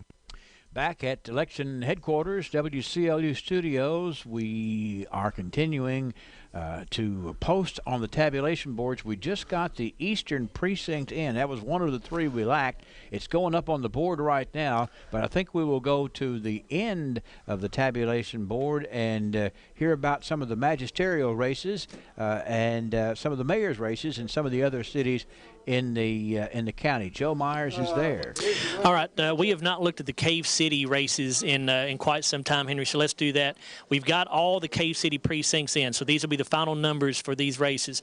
Cave City Mayor will be Dwayne Hatcher with 263 votes. J.R. Pointer finishes second with 176. Gary Hogan finishes third in that race with 144. So again, Dwayne Hatcher wins that one. In the 6th District magisterial race over in Cave City, Charles Allen is the winner there with 585 votes. Kenneth Sarton finishes with 529. In the Cave City City Council race, we have those final numbers. The top vote getter for City Council in Cave City is Steve Pettigo with 325. Number 2 is Mike Houchins with 321. Number 3 is Larry Davidson with 308. Number 4 is Kevin Houchins with 304. Number 5 is John Grissom with, is that 256 there, Tommy? 256. 256 for John Grissom. And then number 6 is Beverly Ford with 252. So those are the top 6 in the Cave City Council's race, Henry. Okay, Joe. Got a few others that we can give you here in the magisterial races in Barron County. We've got all the numbers in the 1st District, and the winner there is Jeff Botts with 1,016 votes. Scotty Mitchell finishes with 769. In the 2nd District, in Barron County in the magistrate's race there in the 2nd District. The winner will be Trent Riddle with 1,355 votes. Bobby Burgess finishes with 1,148. In the 4th District magisterial race, final numbers here. You have the winner as Tim Coomer with 1,474 votes. Trevor Phillips finishes with 1,046. And we have one more magisterial race we can give you in the 7th District. The winner there is Billy Houchins with 965 votes. Samantha Sauceman finishes with 791, Henry. Okay, Joe, take a deep breath and go back over to the Glasgow City Council race, because I know that our tabulators were triple checking their numbers, and actually they're still triple checking their numbers. When you get done, I want to, okay, so Joe is good. We want to tell you once again, with all the Glasgow City precincts in, we're going to get over here and tell you where we are in the order of finish for the Glasgow City Council. Joe. Yep, these are the final numbers once again. James Neal, the top vote getter with 2,093. Brad Gross, number 2 with 2,082. Number 3 and 4 tied are Freddie Norris and Patrick Gauntz, each with 2,068 votes. Number 5 is Joe Trigg with 1,980. Number 6, Terry Bunnell, 1,781. Number 7 is Chastity Lowry with 1,707. Number 8, Marlon Witcher, 1,566. Number 9, Wendell Honeycutt, 1,515. Number 10, Marna Kirkpatrick with 1,502. Sherry Eubank, number 11, with 1,483. And the final council member, Gary Norman, with 1,431. All right, so Bobby, let's work this out. Let's go up to, let's start from 13 to the end. Are there current councilmen that won't be returning to the council? I can't see the board from here, Joe. So go down through there and tell me about that. Greg Harris. Okay, he will not be. Yeah, Greg Harris finished 13th. He was one spot out at 1,346, Henry. Okay, keep going. Gary, let's see, Gary Oliver with 1,214 is a current member who will not be on the council again. Okay, keep going. I know I put you on the spot, but hey, we don't rehearse this. I don't think anybody else does. Okay, we think that's it. Okay, all right, okay, good deal. I think everybody's in. I'm getting that signal from all over, but we wanted to look at it from that perspective because we want to be aware of that, Bobby. Yes. And let's see. This was the last Metcalfe County family court judge, which that's not going to make a difference in the finish, but it'll make a difference in the numbers when we get to that. Now, again, I'll just tell you the mayor's race again for anybody who may have missed it. That's finished as well in Glasgow. Harold Armstrong wins that, 2,215 votes. Dick Doty, 2,101. Okay, and I think I saw Dick Doty up here somewhere. Dick, do you want to come up here and do you have anything you'd like to say? Joe, if you want to come up here and we can talk to Mayor Doty, I'm sure that he's always got something to say. So let's you can go. Okay, you go ahead and let Dick. This is it's a tough night, a close race, and we got to be tickled with the voter turnout. But I could say that you're not tickled with the end result. That's perfectly fine, like you say, Henry. You certainly wanted to see that your entire community came out and supported whomever the winner was. So I think that was pretty decisive. We had a good representation from the community. So I'd like to thank my wife and my family and close friends for 4 difficult years, 4 years of continual support. Thank them for that. I'd like to thank those folks that voted for me, and I would respectfully ask that they now support Mayor Armstrong. There's no reason for this community to be divided. This is too fine a community, and I'm going to continue to call it home and support Mayor Armstrong, and I would ask everyone else to do the same. As a mayor, you never, regardless of had you been reelected or if you are going to be ending your term, you're never finished with what you've got started. And you've got to be pulling for not just from the mayor's perspective, but you've got 12 council members who hopefully have bought into what you've been trying to do and can take it to the next level. That's very true, Henry. I'm pleased with the work that we've accomplished in the last 4 years. I'm very excited about the path that the city council is going on, that our community is going on. With the improvements, we've seen great growth here in our downtown area especially, and throughout the community. Our industrial development is going strong. So again, I think we're in a very good position. Dick, thank you for coming by, and thank you for running a good, hard race, and thank you for your service for the past 4 years. It's made a difference. Thank you very much. I appreciate the kind words. Okay, yes, sir. All right, Bobby, let's see here. What would you like to add? Well, I think the mayor's done a great job, and I hope he has a rest. Yeah, it's a full-time job for It is.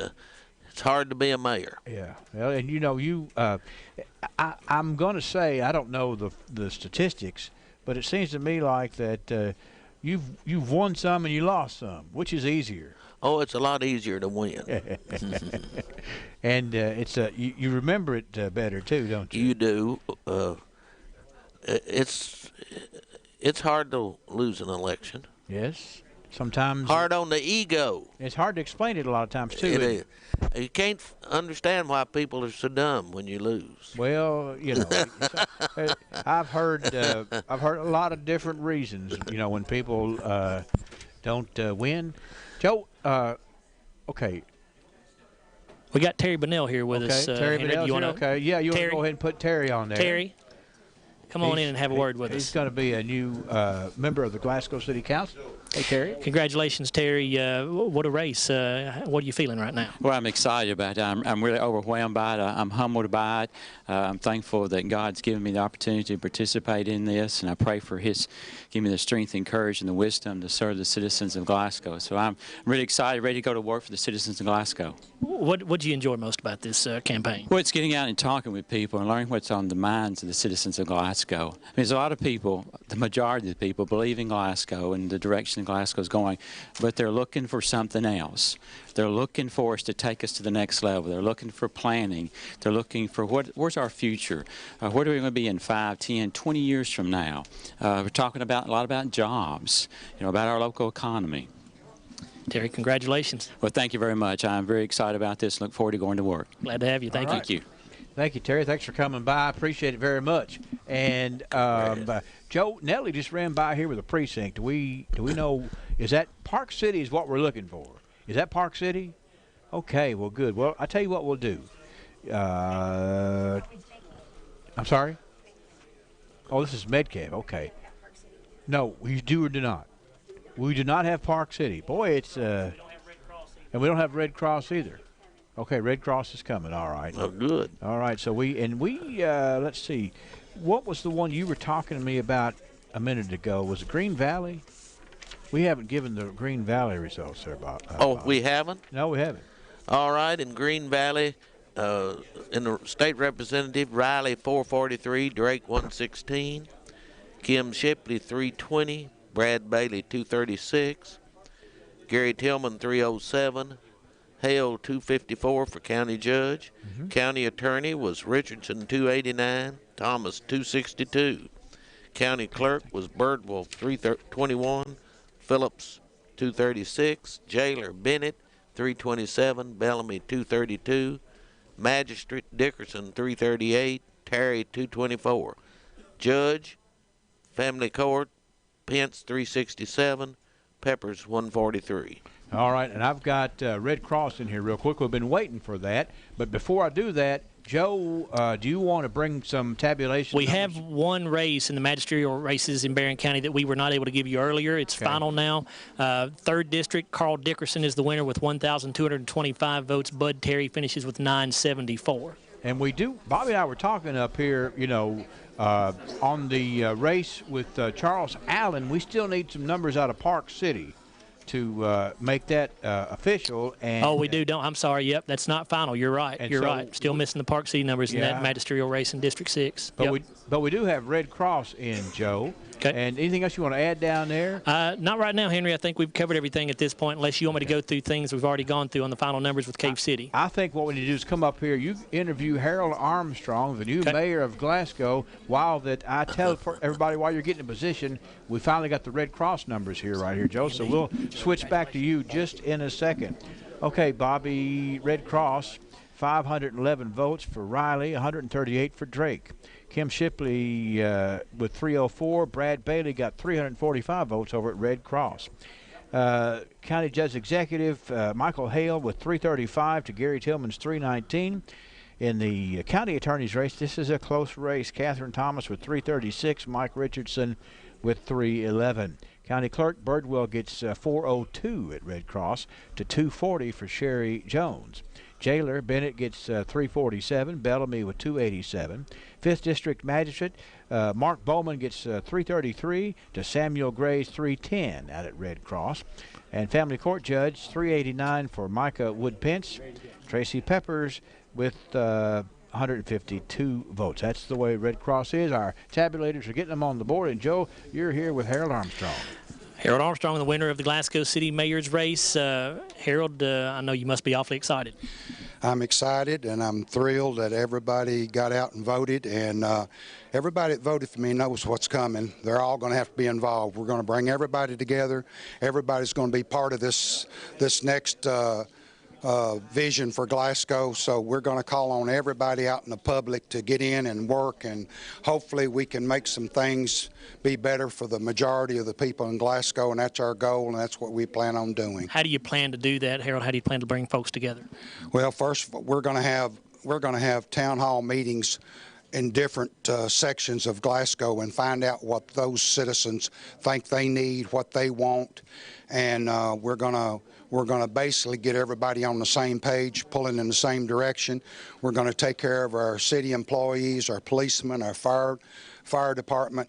We're going to get everybody excited about making things better in Glasgow, and with everybody together, this can be a goal that can be attained. But we've got to have the help of everybody, not just the council, not just me, not just IDEA, but everybody in the city limits of Glasgow, plus Barron County.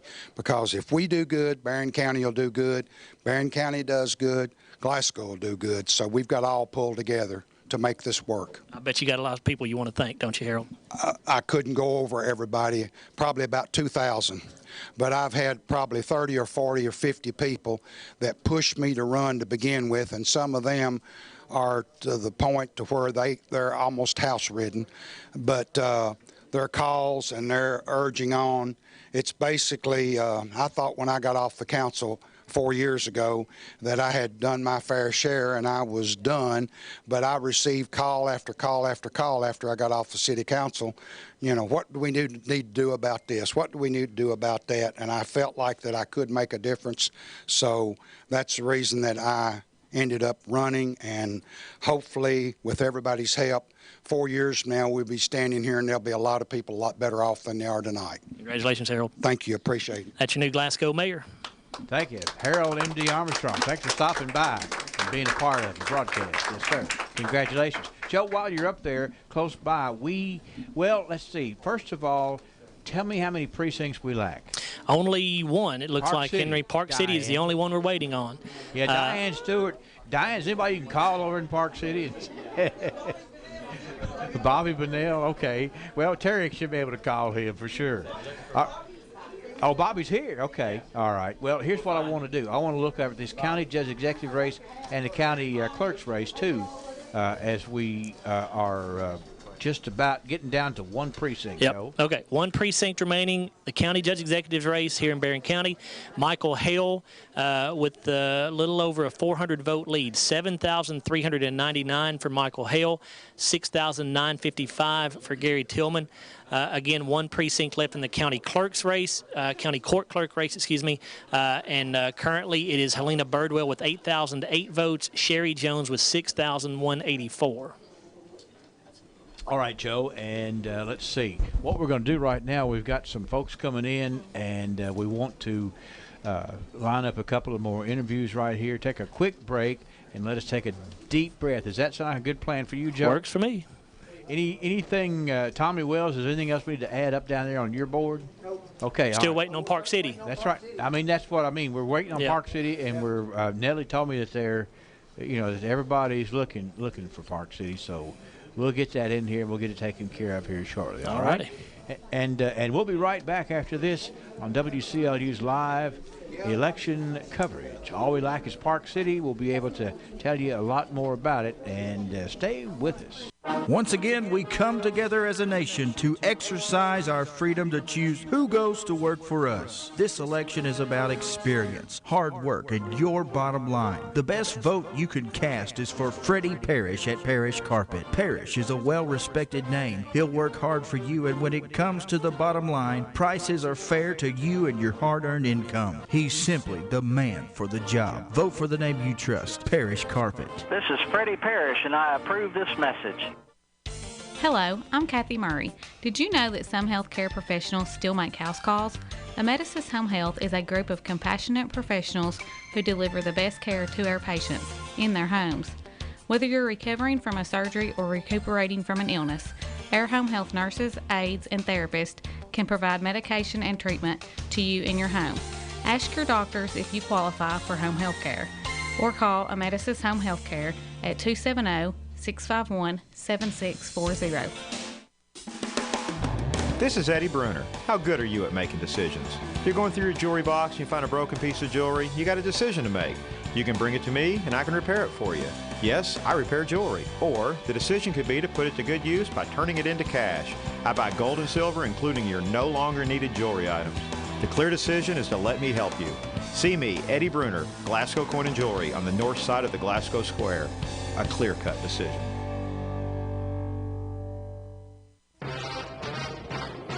It was a Friday. We were wrapping up a slow night on highway patrol when the call came in. Deer Patrol, Buck speaking. Slow down, Tom. Slow down. What's the problem? What, you hit a deer and Southern Kentucky Collision is going to give you a free turkey? Well, that sounds like a great idea. I'm sorry you don't agree, but Southern Kentucky Collision knows that deer do a ton of damage to vehicles. Kentucky's ranked 4th in the country in number of deer collisions this time of year.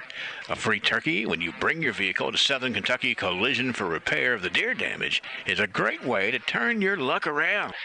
Well, not your luck around. Southern Kentucky Collision's respected work is well documented. So if you hit a deer, don't be a turkey, get a turkey.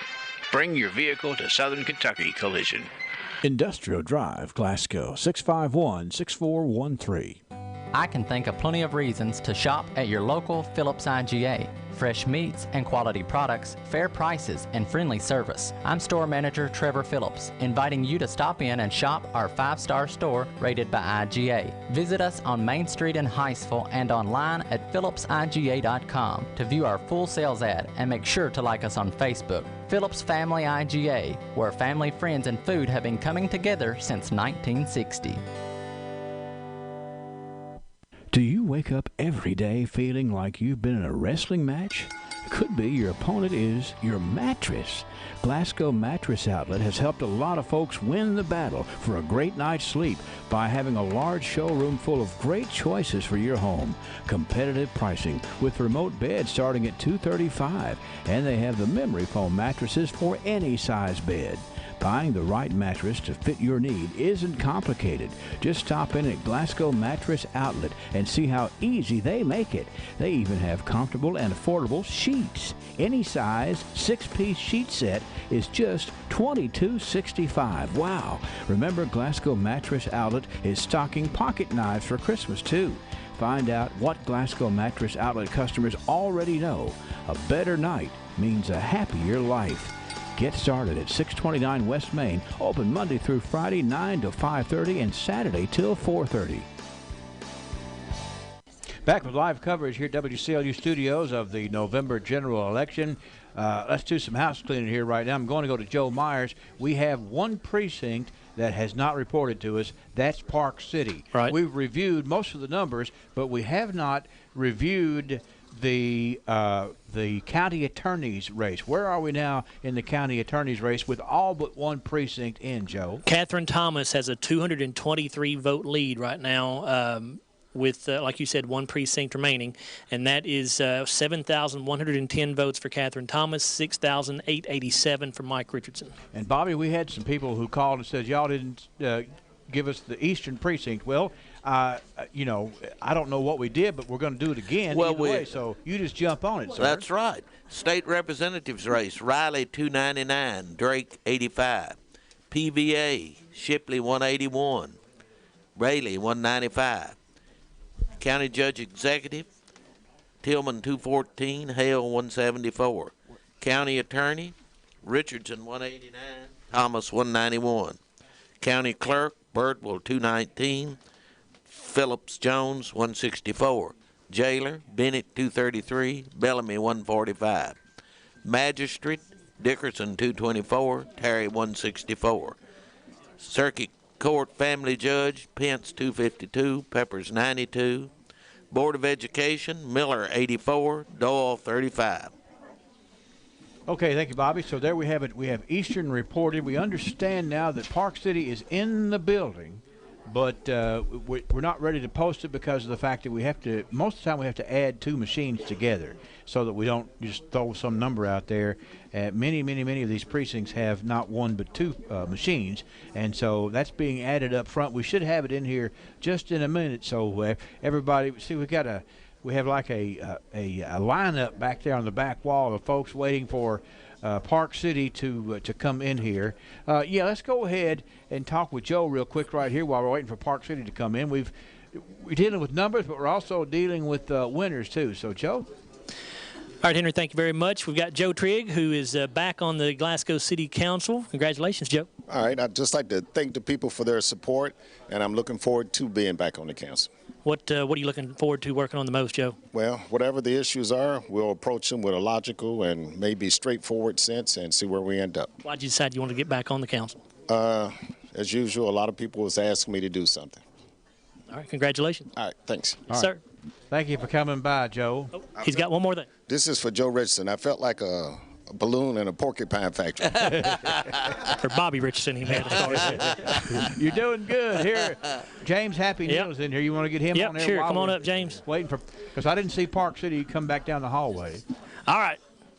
Congratulations, James, top vote getter. Yes, thank you, Joe. I'm just blessed that everybody believe in me, that I'm doing the right thing for the citizens of Glasgow. So I'm humble. How do you feel like your role will change on the council here in the next 2 years, James? What do you feel like you guys are going to have to really focus on? I don't think our role is going to change. I think we need to focus on, jobs and higher paying jobs for people and stuff, and bring industry in here to keep our workplace here. Everybody's going to Bowling Green to work, so we try to get them back here, So that's the main thing we need to focus on. You've run several campaigns now, James. Are they getting any easier? No, never. It's always nerve-wracking, So I'm just glad that everybody, supports me and I support them. So congratulations. Thank you. That's James Neal back on the city council. He was the top vote getter. Thank you, James, for coming by and being with us here tonight, sir. Bobby, a couple of things to tell you about. We have stringers in Metcalfe County, and that's where we got our numbers for the family court circuit judges race. We also understand there's a couple of really tight races. We kind of knew this going in, but apparently it's really tight in the county judge executive race and the mayor of Edmonton's race over there. And we have stringers over there. And the last update we have is that there's still 1 precinct in Metcalfe County that has yet to be finalized, that's not in yet. So we kind of got the same situation in Metcalfe that we have here, with 1 precinct that still has not been reported. They may be waiting to see how many they need. Well, I mean, it could be. That's like that. Was it Lucas Precinct? Yeah, it was Lucas Precinct. Guy had to go back and vote again. That's right. Didn't make any difference in the outcome. They used to always say, wait till Jenny comes in. It always was the last precinct. Jenny. Now, what is that? Where would that be now? Well, Jenny would be in Cave City North, I guess. You go out Highway 70, nearly to the park, and turn to the right. Okay, all right. So that's the Jenny Precinct. Okay, Joe's giving me a hand signal. We've got Steve Riley here, state representative, with a victory tonight. And, Joe, talk to Steve. Steve, congratulations. You're going back to Frankfort. Thank you, Joe. Really enjoyed the last 2 years, having an opportunity to represent the people of the 23rd District, and I look forward to the next 2 years. There's been some challenging issues in your time up there, Steve. Talk a little bit about how you expect things to go the next 2. Well, that's going to be interesting. I can't imagine that it would be as interesting as the last 2 years were, but we'll see. We're going to have a meeting the 29th and 30th and kind of go over the agenda for what we're looking to do in the upcoming session. Tell me just what it means to you to be able to go back up there and represent the people of Berrien County for a second time. Well, I feel very honored. I mean, to win again and to win by that margin, I just appreciate the fact that people have support me so much, and it means a lot. And it means a lot to have a chance to represent an area that I love so much. Congratulations, Steve. Thanks, Joe. Appreciate it. That's Steve Riley going back to his to Frankfort as a state representative of the 23rd District. All right, now let's look at the jailers race. We have Aaron Bennett here. Let's get the numbers, and you can bring me that microphone, and we'll talk to Aaron, okay? Okay, still have one precinct left to report, but it's a wide enough margin. Aaron Bennett with 7,911 votes. Certainly looks like the winner. Tracy Bellamy with 6,255 votes, Henry. Okay, well, if we can, Aaron Bennett, we want to talk to you. We don't normally do this until we can call a race, but there's a large margin there. You want to ask Aaron the questions? Sure. I thought you were going to. I thought Henry was going to do it. Sorry. Come on, Henry. Come on, Aaron. Sorry. Okay. Hey, this is all on the fly, man. Live radio. You know how it is. That's right. But Aaron, boy, congratulations. Big win for you. Thank you. I appreciate that. What's it mean to you that the folks came out in the numbers they did for you? It's very humbling. I mean, I don't even have words to express my feelings right now. I mean, I'm just so amazed. It's been a long year. It's been a long year. Of course, I don't know everybody in Berrien County, not being originally from here, but I've served here for many years now, being from the north to the south, the east to the west, and I've been very blessed to be all over Berrien County and get to meet everybody that I could. How do you feel like your time in law enforcement has prepared you for the jailer's position? That's all it's done. Between the military and law enforcement, I believe with the structure of my lifestyle and the discipline, we're going to be very, very successful at the jail, and we're going to keep pushing forward everything that Matt Mutter and Tracy Bellamy has built over the last few years. We're going to keep pushing forward. Got some folks you want to thank? First of all, I want to thank my Lord and Savior, Jesus Christ. That's the most important. Thank everybody that came out and voted, especially my family. My mom back home is always my biggest fan, and my wife here. So I just want to thank all my family. Congratulations, Aaron. Thank you. I appreciate it. That's Berrien County Jailer, soon to be, it looks like, Berrien County Jailer Aaron Bennett. Why don't we take a commercial break, and we'll go make sure, see if we can't get to the bottom of Park City and get it posted so we can officially call, or not officially, I certainly don't want to use that word, but most likely call the races, and then we'll check on the Metcalfe County race. We're doing a little cleanup right here, and my wife wants to tell me something. You want to do that on the air or not? Okay, no. That I'd have to go somewhere else later tonight if I did that. I'm going to do the commercial break. Then you can tell me what you want, and we'll be back with more. We're getting real close to being able to call it a night. And, Joe, when we come back, we still want folks to know about, because we got change in the Glasgow mayoral position, and we've got a little bit of a change in the city council, so we'll come back and review that, and hopefully we'll have Park City posted by then. We'll be right back. Building the home of your dreams starts with a plan and the right loan. This is Lee Whitty, and I invite you to stop by Monticello Bank for your new construction loan. For a limited time only, we are offering an unbelievably low rate on new construction loans fixed for 11 months. Get the rate you'll love and the friendly local service you're used to from the people you know and trust. Hurry in before this offer expires. Monticello Bank, where people matter. Equal housing lender, member FDIC. Well, we're in the studio here having a big time today as I'm joined with the one and only Bobby Lee Hurt with Hurt Auto Sales here in Glasgow. And Bobby Lee, we're talking about variety today, aren't we? Most certainly are. Got a really good variety, Wes. And you always do, and that's very evident when you drive by to the lot on West Main Street in Glasgow. So let's start out with what's new in the way of variety. We have a 2010 Mercedes C300 four-door sedan, really sharp ride, only $11,500. An 06 Volvo S60 four-door sedan as well, local trade-in, just $4,900. 2013 Ford Escape, local trade as well, leather, sunroof, loaded up, only $11,900. And a 2014 Cadillac SRX four-wheel drive, looks like new, low miles, only $17,900. Whether you're driving to work every day, dropping the kids off at school, whatever it is you do, it always feels good to have a new vehicle on your side. And the great place to go get them is Hurt Auto Sales on West Main Street in Glasgow, where the motto is, Bobby Lee, no pain when you trade with Hurt. That's Hurt Auto Sales, West Main, Glasgow. Call 270-590-1181. Midstate Recycling would like to take this time to salute our troops who fight to defend our country and your right to vote. We honor our warriors for their sacrifices and bravery. We also honor our veterans and those who have given their lives to defend this great country, America's true heroes. Defend your right to choose who you want to represent you in local, state, and federal office. Midstate Recycling salutes you. thank you for exercising your right to vote in today's election. Mid-State Recycling. Phone 270-651-5107. As you participate in the American process of electing our governing officials, South Central Kentucky Monuments asks you to remember those who sacrificed to create and sustain those opportunities of freedom. How will you be remembered? How will your family reflect on your legacy? South Central Kentucky Monuments in Glasgow can help with as many or as few preferences you have in a monument, from traditional, classic-looking designs to contemporary, detailed, custom-made stones. South Central Kentucky Monuments are the type of people you'll want to work with. Call my friends David and Jerry Jesse at 270-629-3700. Okay. All right, we're back at WCLU Studios Live. More winners coming in, more folks to talk on the air. Here's Joe Myers. All right, Henry, thank you very much. We are with Sherry Jones, and Sherry, it looks like the race is not going to turn out the way you wanted it to for county court clerk, but appreciate you coming in and talking with us anyway. What are you feeling right now? Well, of course, it's not the results that we hope for, Joe, but it's been a good race. Number one, I thank God for sustaining me through this race, because it's not easy to run a race. But congratulations to Helena. I wish the best for her, and it has been a good race. As I've said through the campaign, we were both applying for the same job, asked people to look at the resumes. I've enjoyed meeting and reacquainting with people across this county, and it's been a great experience, Joe.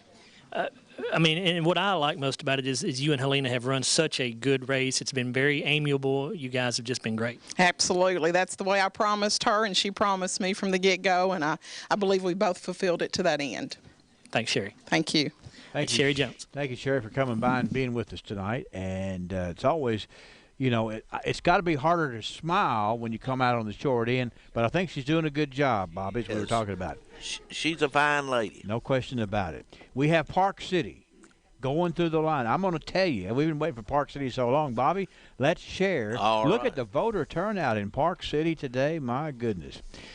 In the state representatives race, Steve Riley got 577 votes to 261 votes for LaToya Drake. In Park City today, 421 votes cast for PVA Brad Bailey, 409 votes cast for Kim Shipley. County Judge Executive, 440 votes cast for Michael Hale to 400 votes cast for Gary Tillman. My goodness. Close races. It is. A lot of folks in Park City turning out. In the county attorney's race, Catherine Thomas got 454 votes to Mike Richardson's 378 votes. County clerk, it was Helena Chase Birdwell with 521 votes to Sherry Phillips Jones, 300 votes there in Park City. Let's look at jailer, 443 for Bennett, 386 for Bellamy. The magistrate's race, Charles Allen got 389 in Park City to 446 votes for Kenneth Sarton. Now, Joe, before we switch too far, we want to plug those numbers for Sarton and Allen in on the sixth magistrate race board down there. Family court judge, 183 for Peppers, 535 for Pence, and in mayor of Park City, let's see here, Bobby, we had the quite a bit of spread in the votes, but it looks like Larry Poteet wins with 83 votes to Leon Higginbotham 60 votes, to Gary Carroll's 44 votes, to Melody Ray's 30 votes. Now that speaks well when the city of Park City, you got 4 candidates who want to serve as mayor. That's a community. You add that to the fact that you've got such a great turnout in Park City, things are looking good. That's right. There was close to 800 votes, a little over 800 votes in Park City today. Very impressive indeed. Now, Joe, we're going to switch to Joe Myers because now with Park City in, we can give you our totals for these county-wide races. Joe? All right, in the county judge executives race, Henry, again, final numbers here. Michael Hale is the winner with 7,839 votes. Gary Tillman was 7,355. In the county court clerk's race, final numbers here. Helena Birdwell, the winner, 8,529 votes. Sherry Jones, 6,484. Bobby, what do you think about those turnout numbers? I think they're great. I think that's wonderful. A lot of interest in these races. Joe, you want to look at the county attorney's race now with all the precincts in?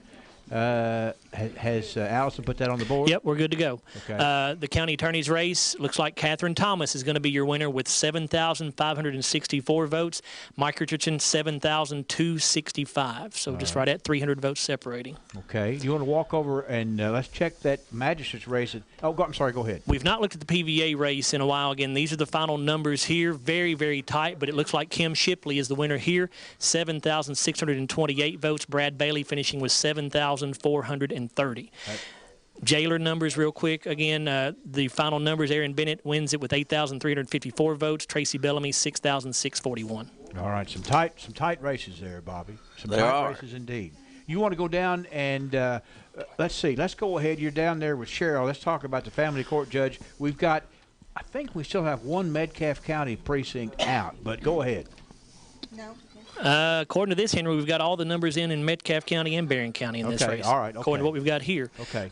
So in Barron County, the Barron County numbers only, Micah Wood Pence wins Barron County with 9,406 votes. Tracy Peppers finishes with 4,006. Michael Wood Pence also wins Metcalfe County with 2,681 votes. Tracy Peppers, 1,081. All right, keep going over there to the magistrate board. Let's look at that 6th magisterial district totals over there, Joe.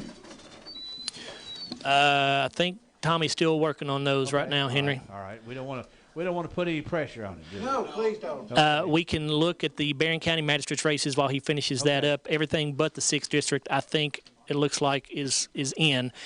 So in the 1st district, Jeff Botts wins with 1,016 votes. Scotty Mitchell finishes with 769. In the 2nd district, the magistrate there will be Trent Riddle with 1,355 votes. Bobby Burgess with 1,148. In the 3rd district, Carl Dickerson wins that with 1,225 votes. Bud Terry finishes with 974. In the 4th district race, Tim Coomer wins that one with 1,474 votes. Trevor Phillips finishes with 1,046. In the 5th district race in Barron County for magistrate, it's Mark Bowman, the winner, 1,319 votes. Samuel Gray finishes with 896. In the 7th district magistrate's race, the winner here is Billy Houchins with 965 votes. Samantha Saltzman finishes with 791. And we've got some final numbers here in the 6th district magistrate's race. 1 vote separating them. Tell me that again. 1 vote separates the 6th district magistrate's race out of the Cave City area. According to our numbers, not official, but according to our numbers, Kenneth Sarton has won over Charles Allen with 975 votes to Charles Allen's 974.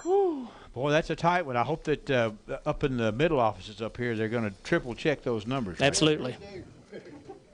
Even though Tommy, he goes back in school far enough, he actually really ciphered, I'm sure, on a blackboard. Again, and we'll tell you the Cave City mayor's race. We've got that again for you. The winner there was Dwayne Hatcher with 263 votes. Gary Hogan finishes with 144. He's in 3rd place, actually. J.R. Pointer finished in 2nd place in that race with 176. Park City mayor, we can tell you that now with the numbers in there. The winner and the mayor in Park City will be Larry Poteet. He finishes with 85 votes. Leon Higginbotham finishes 2nd with 66. Gary Carroll gets 45. And Melody Ray finishes with 30. Again, the Cave City Council race, we gave you those numbers earlier. We'll review those one more time. The winner there was Steve Pettigo. The top 6 are on the council. The winner here with the top number of votes is Steve Pettigo with 325. Number 2 vote getter was Mike Houchins with 321. Number 3, Larry Davidson with 308. Number 4 was Kevin Houchins with 304. Number 5, John Grissom with 256, and the number 6 person on the Cave City Council, Beverly Ford, with 252. All right, Joe. We'll anything else we need to catch up down there on? I think we're pretty much. I think that pretty much catches us up on everything. Well, if you'll come up this way, Mark Bowman is right there, and we'll want to congratulate him being elected to the Barron Fiscal Court. But let me switch to Bobby and let you get your breath just a second, okay? Okay. Bobby, we've got some Metcalfe County numbers in right here, and there are, I don't want to call them upsets, but it looks to me like there's some changes in leadership coming up in Metcalfe County. Look, these are our final Metcalfe County numbers here. The mayor of Edmonton, who Howard Garrett's the incumbent, was defeated by Doug Smith 407 to 244. Also in the, let's see, the county judge executive race in Metcalfe County, County Judge Executive Greg Wilson was defeated by Harold Stilts. That final was 26-14 for Stilts to 19-23 for Wilson. That's some big changes in the big leadership. It is, yes. And so we'll be talking more about that. But we appreciate anything that you have seen.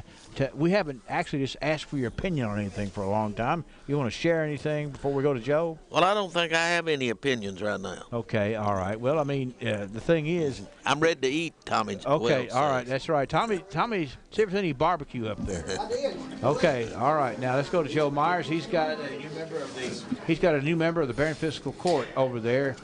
Joe? That is Mark Bowman with us, Henry, the winner of the 5th District Magisterial race. Congratulations, Mark. Thank you. How you feeling? Oh, feeling great, feeling great. It's been a long race, but first of all, I'd like to thank God and thank my family and each and every voter that went to the polls and voted for me today. I appreciate each and every one of you. Thank you so much. Why did you want to be a member of the Fiscal Court, Mark? Well, I think I've reached that time in my life that it's time for me to get back to the community, and I want to be a servant to and be a voice for District 5. Had a lot of folks helping you, I guess, in your campaign, didn't you? Oh, family number one, and I had a lot of friends that were pulling for me, and I just appreciate all the efforts that everyone put forth and the encouragement that they gave me. Congratulations, Mark. Thank you. That's here, and she's here with Jackson, and they've got something to talk about in the way of coming up with a victory tonight, Joe. All right, we do have Helena Birdwell with us, and Helena, boy, big win for you tonight. Yes, Joe, we're just so excited, and I'm just so grateful for our supporters. You know, I said this the whole time. I couldn't, you know, we won the primary, but I couldn't have done it without my voters, and I'm so grateful. And you all stayed with me, and here tonight, I just a lot of prayer. Just so grateful. You've been in the political realm for a while, but this is your first race, Helena. What was it like for you? Well, speechless, which is hard for me to be. I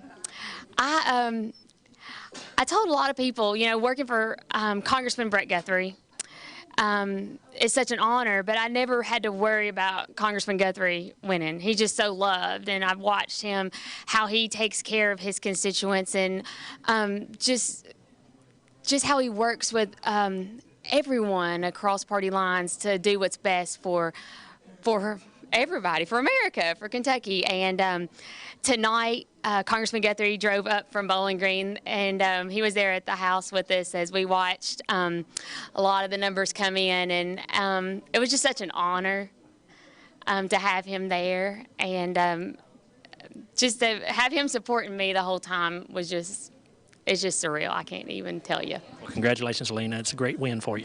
Thank you, and thank you, Barron County. And I just want to take a second and thank my family. John is here with me, and he's been with me the whole time, whether it was putting out signs, taking down signs, putting out signs, going to take down signs again. And Jackson is 6 years old, and it's a lot. You know, we've ran 2 big, hard, long races this year, and I'm just so grateful. God bless me with a sweet, precious little boy that can tolerate anything. So we went through that, and at home I've got my Aunt Nell, and she's watching tonight. So hey, Aunt Nell, I'm just so grateful for her. She's had some health issues this year, and you know, God's blessed us with another great year. So we're just so grateful. And just family, I've got family from Richmond drove down tonight to be with me. They've driven down and driven me as I've knocked on a lot of doors throughout Barron County. My Aunt Wanda, she also drove me many miles here in Barron County. So I'm just so grateful to everybody. So thank you, my friends, my co-workers that filled in for me when I've been out. And the last 4 weeks, I took a full leave from my job with Congressman Guthrie to work in Barron County, and I think it paid off tonight. So thank you all. Thank you again. Thank you. Thank you, Helena. Thank you. That's Helena Chase Birdwell, the new county court clerk. Thank you, Helena, for coming by, and thanks your family for coming by. And there's a whole lot to celebrate here tonight. We have a number of winners in the building, and I think what we're going to do, Joe, is we're going to work our way well, actually, we got a lot of people. A lot of people wanted to hear some of these folks speak because we're having a mass exodus here of some of the folks. But we have some winners to talk to as soon as we can get up here with them. Bobby, it's amazing how folks just kind of come out and take an interest in this. Joe, let's talk to Jeff Botts real quick. Jeff Botts. Okay, I'm going to turn your mic up. Please. All right, Henry, thank you very much. Jeff Botts here, winner of the 1st District Magisterial race here in Barron County. Jeff, big night. Yes, it is. I really appreciate all the voters coming out. I'm going to work down this list here. I'm a little nervous.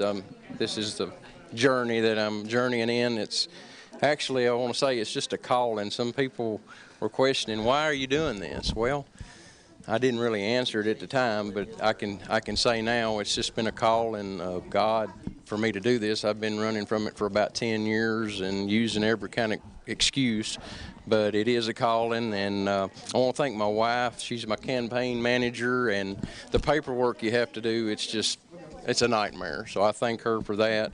I thank my mom, my dad, my daughter-in-law, my brother John and Jimmy for helping me out. A guy that works with me, Landon Stevens, helped me on some of my props on my signs. I want to thank the voters of each party for just trusting me and voting for me. I know they had to maybe waver, and I really appreciate that. I'm going to work hard.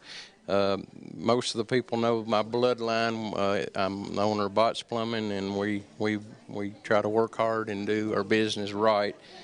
One other thing, I want to dedicate tonight and this winning to both my grandfathers, and they were the late John Botts and the late Bruce Trader. I want to dedicate my winning for them. And you have any other questions for me? I don't want to take up much time. I was just going to say, you said you've kind of debated running in the past. What was it that got you over the hump, made you decide to do it this year, Jeff? Maturity. I knew I needed to do it, and I've ran from it too long. And one of the reasons, you know, I was friends years ago, Junior Co. We went to church together, John Benningfield, friends, go to church together. I just, honestly, you know, I wanted them to have the chance, and I just didn't want to get in the way because of friendship, but I finally had to do this, and here we are. Paid off. Congratulations. Thank you a lot. That's Jeff Botts, the 1st District Magistrate winner here in Barron County. Henry. All right. Thank you, Joe. We, let's see, we're working on, we think that there could be, actually we have Charles Allen and Kenneth Sarton. We understand, based on looking at some numbers, that it may actually be a tie. Really? Yeah, they're Nellie and Melanie are doing some triple checking over here to make sure. But while they're working on that, we're going to get Micah Wood-Pence over here. Joe, if you want to get her on, I know folks want to hear from Micah, sir. Micah, you're the new family court judge. What's it feel like? I think I'm still in shock a little bit. I mean, it's such an honor. I'm so humbled by all the support that I've been shown in Barron and Metcalfe counties. I've got a huge support crew with me tonight. I've had people working all over both counties, and we didn't stop until the polls closed tonight. And I'm just absolutely humbled by all the support they've shown. I've had a great group of girls that I actually got to coach in softball this summer that were standing out before school this morning holding signs, and they're here with me. And, of course, my husband has been amazing. We've had a hard time juggling a 2-year-old and a campaign, but my family is absolutely incredible, and I've got an incredible support system, and that's what I hope to be able to provide to every child in this community. When you have this many people helping you, Michael, it's got to be a little bit overwhelming. It is. And especially when we didn't have a campaign manager. You know, we did this all ourselves, and we've, you know, never ran a campaign before. So, but my family's huge, and so it's always been overwhelming when any of us try to do anything. There are always way more chiefs than Indians. But it's humbling is what it is, and I'm just absolutely humbled to have this much support and that this many people in Barron and Metcalfe have faith in me to be able to do such a difficult job, and it's just an absolute honor. It is a difficult job. What made you want this job? I really just felt like this was the path that God was leading me to. When I started practicing law, I found myself able to relate to children, and not everybody has that skill to be able to pry the difficult information out of kids, and I realized that that was a skill I did have, and that I could look past the bickering of the parents and past the bickering of the attorneys and just look at that child and what that child needed, and I think that that's what this position needs, and that's what's led me here. Congratulations. Thank you. Thank you very much. And thank you to all of my supporters and everyone that went out and voted, everyone that let me put a yard sign up, everyone that drove around today or made calls, changed their Facebook profile picture, made posts. My mom and dad have been absolutely incredible, and they call it my team of aunts. My mom and dad both have a lot of family, and I've had a team of aunts. I just wish my Aunt Judy could have been here with us tonight. Thank you, Micah. Thank you.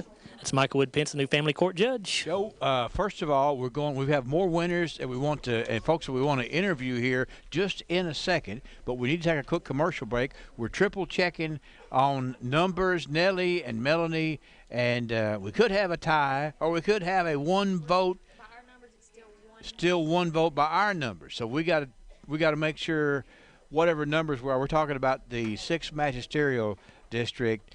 Between Kenneth Harton and Charles Allen. That one is truly down to the wire. Let's take a quick commercial break, come back. We have lots more to continue with here on WCLU. Once again, we come together as a nation to exercise our freedom to choose who goes to work for us. This election is about experience, hard work, and your bottom line. The best vote you can cast is for Freddie Parrish at Parrish Carpet. Parrish is a well-respected name. He'll work hard for you, and when it comes to the bottom line, prices are fair to you and your hard-earned income. He's simply the man for the job. Vote for the name you trust, Parrish Carpet. This is Freddie Parrish, and I approve this message. Hello, I'm Stephanie Bewley with Amedisys Home Health Care. Here at Amedisys Home Health, we know it is important to you and your family to trust the healthcare professionals that you invite into your home. And we want you to know that you have a choice. If your doctor talks to you and your loved ones about home health, ask for Amedisys. We are a group of compassionate professionals who deliver the best care to our patients in their homes. With Amedisys, expect quality, patient-focused care you need and deserve. Amedisys Home Health with a hometown touch. For more information, call 270-651-7640. This is Eddie Bruner. How good are you at making decisions? You're going through your jewelry box and you find a broken piece of jewelry, you got a decision to make. You can bring it to me and I can repair it for you. Yes, I repair jewelry. Or the decision could be to put it to good use by turning it into cash. I buy gold and silver, including your no longer needed jewelry items. The clear decision is to let me help you. See me, Eddie Bruner, Glasgow Coin and Jewelry on the north side of the Glasgow Square. A clear-cut decision.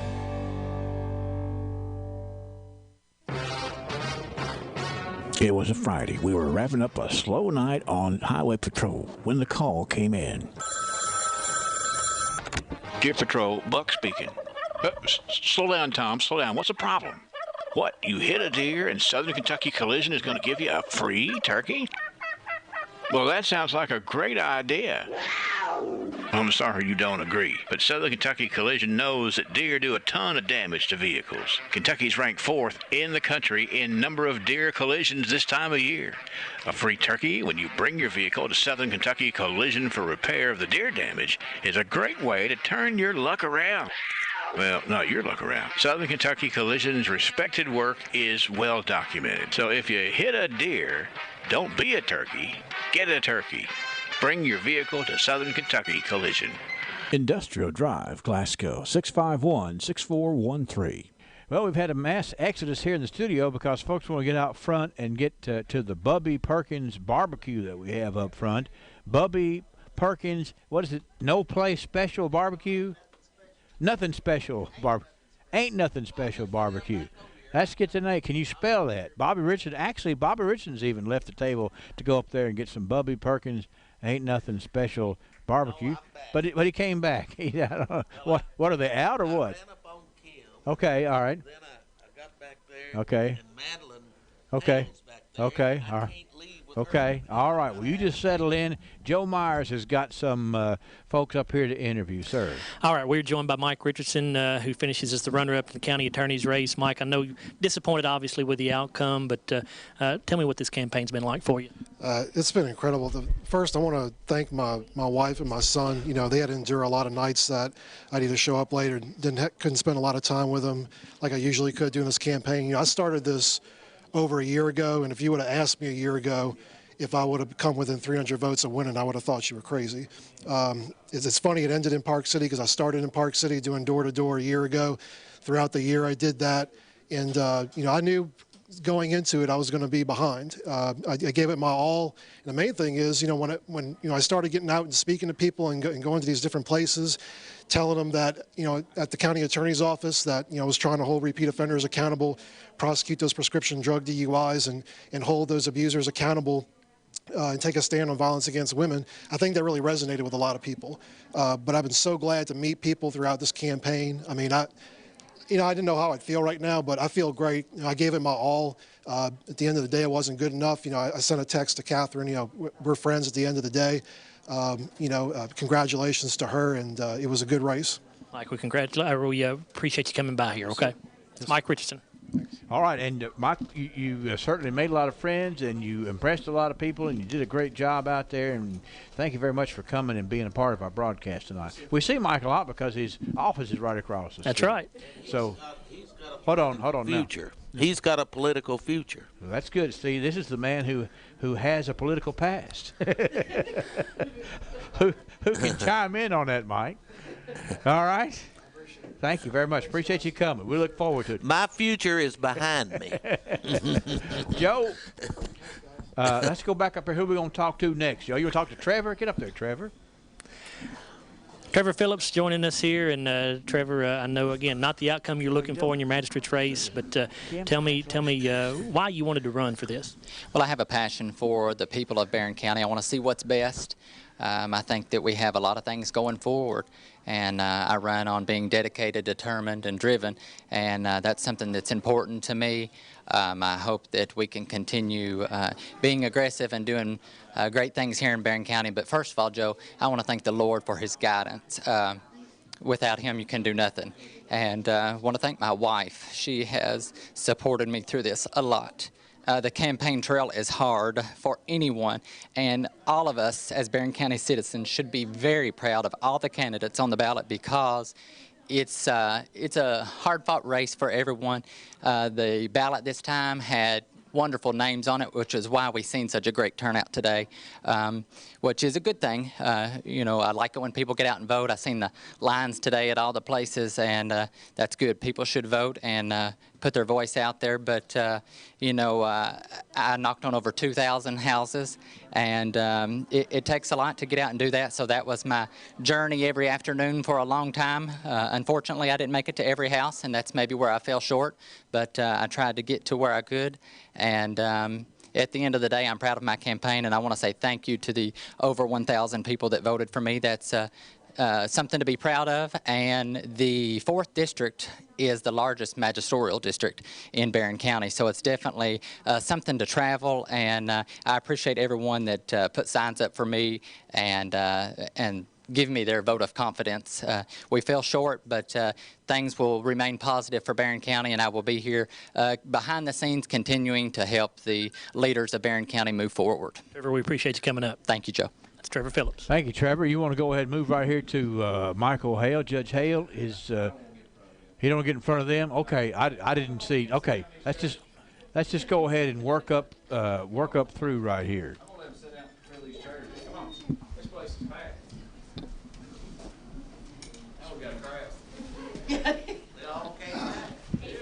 They did, for sure. Let's see. Well, let's let them get in here and get situated right here.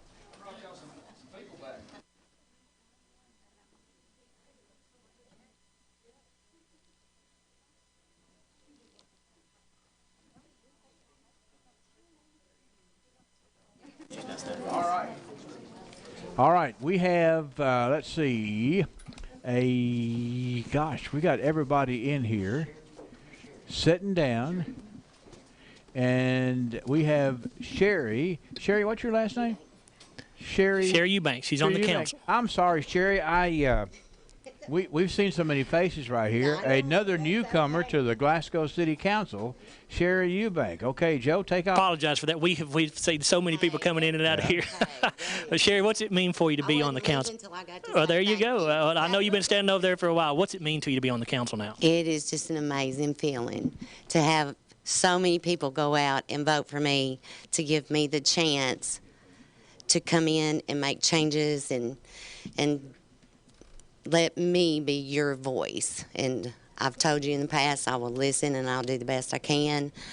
I want to thank God and thank everybody that was important enough to get out and vote and give me this opportunity, and I'll just do the best that I can. We appreciate you waiting around for us. Congratulations. I appreciate it. Thank you so much. Sherry Eubank on the City Council now. All right. Sherry, congratulations, and thanks for being here. Thanks for being patient with us while we come through here. And let's see, do you want to let Kim Shipley come up here? Because Michael doesn't want to get in front of Kim. And so here we go. We're going to take it in order right here. All right. We've got Kim Shipley, the new PVA. Kim, how does that sound? It sounds fabulous. It's been a long, great year, and I said I want to thank my Lord and Savior first for peace and guidance this whole time, and my husband who has pushed me and helped me every step of the way, my family, friends, and all the fabulous voters of Barron County. So I'm very excited to get to work for all the citizens and do absolutely the best job I can. Why was this something you wanted to do, Kim? It's something I've looked forward to for a long time. Just to, I've been in real estate, and there's parts I loved and parts I didn't, but the numbers, my finance degree, all that's just the parts that I love, and the details are important. They're important to every student in Barron County, to every resident in Barron County, and I wanted to make sure the details were accurate. Anybody you want to thank? Just everybody that voted, and just the whole process. It's been fabulous. That's Kim Shipley. Congratulations. Thank you very much. All right. Very good, Kim. Thank you all for coming by. Matt, thanks for coming by. Now, Michael Hale has been very patient. And Michael, let's see, what is this entourage called here that has followed you through here? These are the folks that basically helped put me back in office. Okay. So, and they deserve a lot of the credit, along with the 7,839 that voted for me. So, I'm excited. I'm excited to go for a second term. And we've laid a lot of groundwork in the first term to make big things happen. And, of course, you can't make things happen overnight by flipping a switch. But I'm excited. I'm ready to roll. You know, Michael, this is going to be your second term here. I mean, as you said, there have been some challenges in your first 4 years. You guys have handled them very well. How do you think the first 4 have prepared you for the next term? Well, Joe, when you go into something as big as county government and you have no money, that's a big eye-opener. And I'm not sure why that hasn't been transparent. And I tried to make that as transparent as I could. Now, there's a lot of naysayers saying, well, how can you do this and how can you do that? Well, the auditors of the state of Kentucky, they don't lie. They don't lie. And they're honest with you. When they told me that it would take 5 years to get this county back where it should be, and we done it in 3. So challenge me. I want you to challenge me, and we'll do it. But we've done it as a team, and I am proud of the team that we have in county government. What's it mean to have all these folks backing you right here, Michael? Well, first off, you have to have your family to back you. And if you don't have your family to back you, don't try to run for an office, period. But I have my family, my wife, my daughter, my son, my mother, my aunt, my cousins, my sisters, my mother-in-laws. And another thing that happens, your true friends step forward, and they make things happen for you. The difference in 2014 and now, I was able to campaign a lot in 2014 with not having the stress of doing the position. And people say, well, I figured you would shut your office down and just campaign. If you do that, you get behind the 8 ball, and something does not get done. And I wasn't going to let that happen because we've put a lot of work into this. And I like seeing things through, start and finish them. So, but I have a great support staff. I mean, Kathy Murray over here, she tore down mountains to make things happen. Maxie Murray, he tore down mountains to make things happen. My wife, my mother, I'm telling you, they just bent over backwards to make things happen in this campaign, and I can't thank them enough. Congratulations, Michael. Big win for you. Thank you very much, Joe. And I want to say, you're in here with 2 legends. Of course, you got that right. You're getting to be a legend yourself. Nowhere close. Well, you replaced a legend. You're getting to be a legend. He's feeling legendary. Oh, absolutely, absolutely. So I'm sure it's an honor for you to sit with these 2 historians. Always. Because I always enjoy listening to these guys. So. But thank you, Joe. I appreciate it. Thank you. Congratulations, Michael. It's Michael Hill, reelected as the county judge Good executive. to have you here tonight, Michael. Good to have all your entourage with you as well. You got some good folks who have helped you. Madeline, how are you doing? Good to see you. Congratulations. Good. How are you? All right. So let's see. We talked to everybody that we had on hold. Okay, I'm sorry. We got Tim Coomer is here. Okay, let's get Tim Coomer over here to the microphone because we want to be sure and talk to all the winners. Thanks for coming by, Will. Good to see you. Bye. Bye-bye. All right. Hey, good to see you, Tommy. See ya. Good to see you. Thank you for coming by tonight. We had a good time. We did. Hey, how you doing, Debbie? Good to see you. We love it when people come by to visit. Hey, Donna, how you doing? Okay, Joe, here we are. Go ahead. We're going to talk to Right, Tim. I thought so. Professional. It's Tim Coomer here. He has won the magistrate race in the 4th district. Tim, big night for you. How you feeling right now? Well, feeling really excited. First of all, I want to just thank all the voters in District 4 that supported me. I really enjoyed my campaign, getting out and talking to a lot of people and actually meeting people that I hadn't met before, which was hard for me to believe as long as I've been around here. Also, I'd like to thank my opponent for running a good, clean race. We had a good time. We aggravated each other a lot, but always it was meant well. Just hope I want all the voters to know that I want to make them proud, and nobody's going to try any harder than I will, I promise that. I believe it was your first political campaign. What did you enjoy most about getting out and seeing folks? Well, mostly it's going places. I thought I knew Barron County pretty well, and even the 4th district, but I'm not going to lie, I was on a couple roads that I didn't know existed, and I drove a school bus for 20 years, so that's pretty sad, I guess. They were some dead-end roads, but I found some places I didn't know existed. And people, actually, I had a lady said she'd lived there for 33 years, and I was the first politician to ever be back there. So that was quite an honor. But, yes, I really enjoyed people. My problem is I enjoy talking too much, I guess. My campaign, the first day I was out, I was actually out 10 hours. I got home. My wife asked me, she said, how many people did you talk to today? I kind of dropped my head and like a whipped pup, and I said, well, I think I talked to 10, but I don't know if all of them could vote for me or not. So she suggested I might ought to speed things up, so I did, and I think I went to every. If I wasn't at your house and you didn't get a card or a pen, you must have had a really bad dog, is all I can say. All right. Thank you very much. Congratulations. Thank you. All Henry? right, Joe, let's see. Tim, congratulations. What we need to do is we need to start wrapping it up right here, but I think we have one more candidate in here to talk to. You want to come over here and talk to Joe? Actually, this is Michael Sublett. Michael Sublett, a candidate for constable. Michael, tell me about why you wanted to be a constable.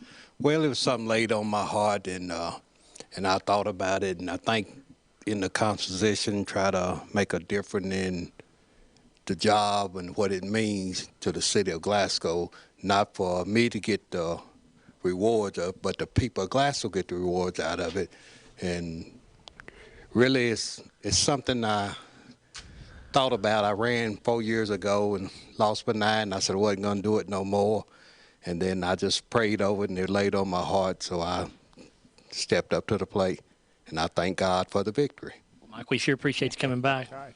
Good luck in the next 4 years. All right. You shouldn't have been deterred by only losing by 9, see there. That's why you came back for it, see. Congratulations, Michael. Yes, all right. All right. Thank you. Thank you for coming by. Joe, what we need to do is we need to run through every race. You want me to take about 60 seconds, let you catch your breath? That might be good, yeah. And then we will tell everybody who won, and we have one race that I don't know we're going to be able to call it tonight because we have a one vote or a tie difference in the 6th magisterial district. We'll go over that and wrap up. Bobby's he's ready to leave. I'm going to have to get up. Okay, all right. Well, okay, you get up and go ahead, Bobby. All right. Thank you for coming, Bobby. And Joe, you take a deep breath over there. All right. I'm going to tell folks about who all's been helping us because we have had a fabulous crew to help us here tonight. We had working the boards, doing the addition and the tabulation. And this is a very, very tedious job because we deal with a whole lot of numbers. And, you know, we've got, in every time we do this, we have just, you know, maybe races where we got 1, 2, 3, 9 vote difference. We got one right now that's either tied or 1 vote difference. And we have learned from the Barron County Courthouse that it's going to take a while for them to determine what the vote total is in that particular race, whether it's tied or whether it's 1 vote victory for Kenneth Sarton. And you know, we have folks telling us both pieces of information, so it is close one way or the other, but we'll get the information here for you. Working our boards tonight, Sue Furlong, Allison Reed, Cindy Greer, Ryan Mosier, Gina Glass, Van Shepard, Sam Royce, Dixie Nunnally, Tommy Wells, Sarah Hampton, Casey Etherton, Diane Stewart, Amy Wells, and Cheryl Stonerock, who did the tabulation tonight. On the telephones and the runners, Miss Melanie Hayden, Julia Hicks, Jessica DeVager, Sarah McCown, Terry Lou Royce, Nellie Pickett.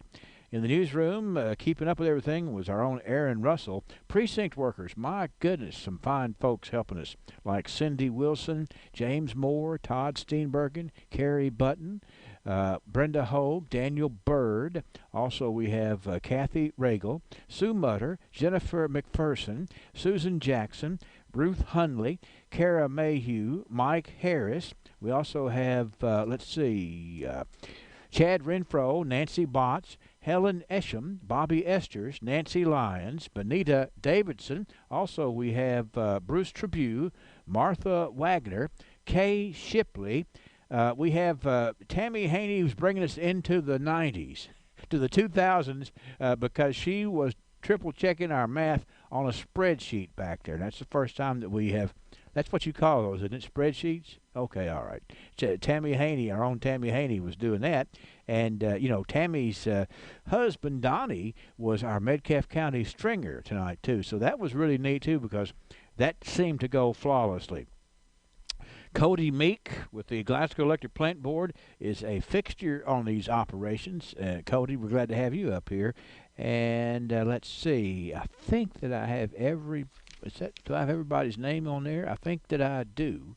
And I've given Joe enough of a rest so that we're going to let Joe talk to the new Barron County attorney, Ms. Catherine Thomas. Joe. All right, Henry, thank you very much. Catherine, congratulations. Thank you very much. You got a little company here. Make sure she was involved in this too. I think it has been a group effort, and she's been right by my side through, you know, all of the campaigning. And what a joy for a young child to get to see this experience, and for her get to see the good side of politics instead of how ugly it can seem to be sometimes on TV. And I'm just so proud of all of our local candidates for running clean races. I'm especially grateful to my opponent, Mike, for running the kind of race that, you know, we're proud to show our children.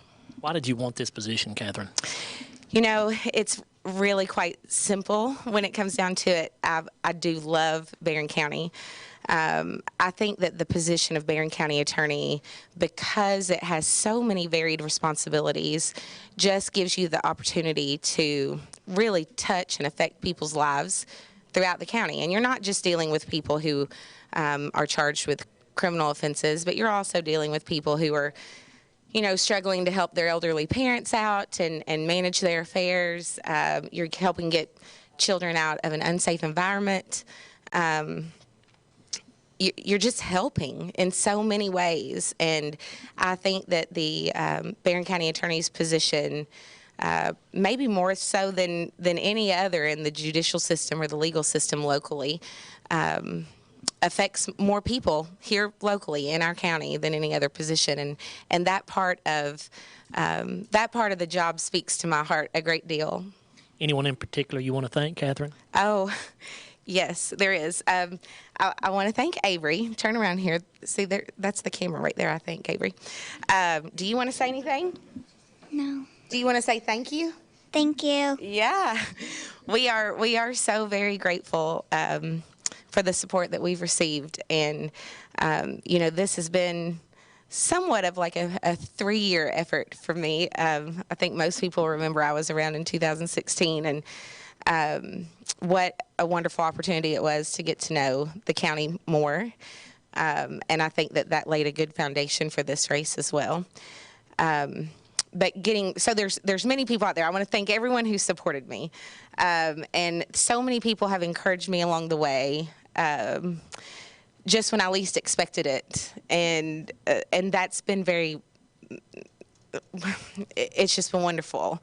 I'm a single mom now. It can be exhausting doing a campaign and being a mom and running a business. But those individuals, sometimes I felt like it was God working through them to give me what I needed at just the right time to push me on through, you know? And I couldn't name all of those individually, but I'm very grateful. I definitely want to thank my family as a whole. I want to thank Norma Dial. Norma has been a big supporter and active in helping me in the campaign, in this one and in 2016, and I just love her so much. I also want to specifically say thank you to my dad. And the last thing he always says to me before I go out to do something is, don't get emotional, don't cry. So I'm not going to, but I will say, you know, one of the best parts about campaigning, and I said this even in 2016 after that heartbreak, I got to spend so much time with him, and I treasure that. And he has worked very hard alongside me, and I'm just so very grateful. I'm very proud of him, and hopefully I make him proud too. Catherine, congratulations. Thank you very much. That's your new county attorney, Catherine Thomas. All right. Thanks a lot. Thank you, Catherine, for coming by, and thank you for bringing your support team, too, as well. Congratulations. Wonderful night indeed. Thank you. Thank you, Avery, for coming by. All right. So, Joe, what we want to do is let's just go through there and tell everybody who won, all right? Okay. These are all the final numbers. Okay. Barron County Judge Executive race. The winner is Michael Hale with 7,839 votes. Gary Tillman finishes with 7,355. Barron County Court Clerk race. Helena Birdwell, the winner, with 8,529 votes for Helena. Sherry Jones finishes with 6,484. In the city council race, the top vote getter here is James Neal. Of course, the top 12 go to the council. James Neal gets the most votes with 2,093. Brad Gross finishes second with 2,082. In third place is Freddie Norris and Patrick Gauntz. They each actually tied for third and fourth place with 2,068 votes each. Fifth is Joe Trigg with 1,980 votes. Number 6 on the Glasgow City Council was Terry Bunnell with 1,781. Number 7, Chastity Lowry with 1,707. Number 8, Marlon Witcher, 1,566. Number 9, Wendell Honeycutt with 1,515. Number 10 on the council was Marna Kirkpatrick with 1,502. Number 11, Sherry Eubank, 1,483. Number 12 and the final member elected to the council is Gary Norman with 1,431. Finishing in 13th place is Greg Harris with 1,346. Number 14 was Libby Short with 1,281 votes. 15th was Gary Oliver with 1,214. Number 16 in that race was Harold Carmack with 1,127. 17th was Corey Jones with 1,071. 18th, Jeff Jaggers with 1,067. And 19th was Stephen Greenwood with 720 votes. That's the Glasgow City Council. Okay. Go ahead. In the Glasgow mayor race, the winner there was Harold Armstrong, 2,215 votes for Harold, 2,101 for Dick Doty. In the jailers race, Aaron Bennett wins that with 8,354 votes to Tracy Bellamy's 6,641. In the PVA race, Kim Shipley is the winner there with 7,628 votes. Brad Bailey finishes with 7,430. In the Barron County Attorney's race, you just heard Catherine Thomas speaking. She is the winner there with 7,564 votes. Mike Richardson finishes with 7,265. In the state representative race for the 23rd District, Steve Riley wins that with over 10,000 votes. 10,899 votes for Steve Riley, 4,238 for LaToya Drake. In the family court judge race, in Barron County, Michael Wood Pence defeats Tracy Peppers with 9,406 votes to Tracy Peppers' 4,006. And in Metcalfe County, in that same race, Michael Wood Pence wins there as well with 2,681 votes. Tracy Peppers finishing with 1,061. In the Barron County Fiscal Court magisterial races in the 1st District, Jeff Botts is the winner there with 1,016 votes. Scotty Mitchell finishing second with 769. In the 2nd District, Trent Riddle is the winner with 1,355 votes. Bobby Burgess, 1,148. In the 3rd District, Carl Dickerson wins with 1,225 votes to Bud Terry's 974. In the 4th District in the magistrates races, it was Tim Coomer winning over Trevor Phillips with 1,474 votes to Trevor's 1,046. In the 5th District, it is Mark Bowman the winner with 1,319 votes to Samuel Gray's 896. In the 6th District for Magistrate, again, that's the race that we cannot call at this point. It's separated by our numbers, at least by 1 vote.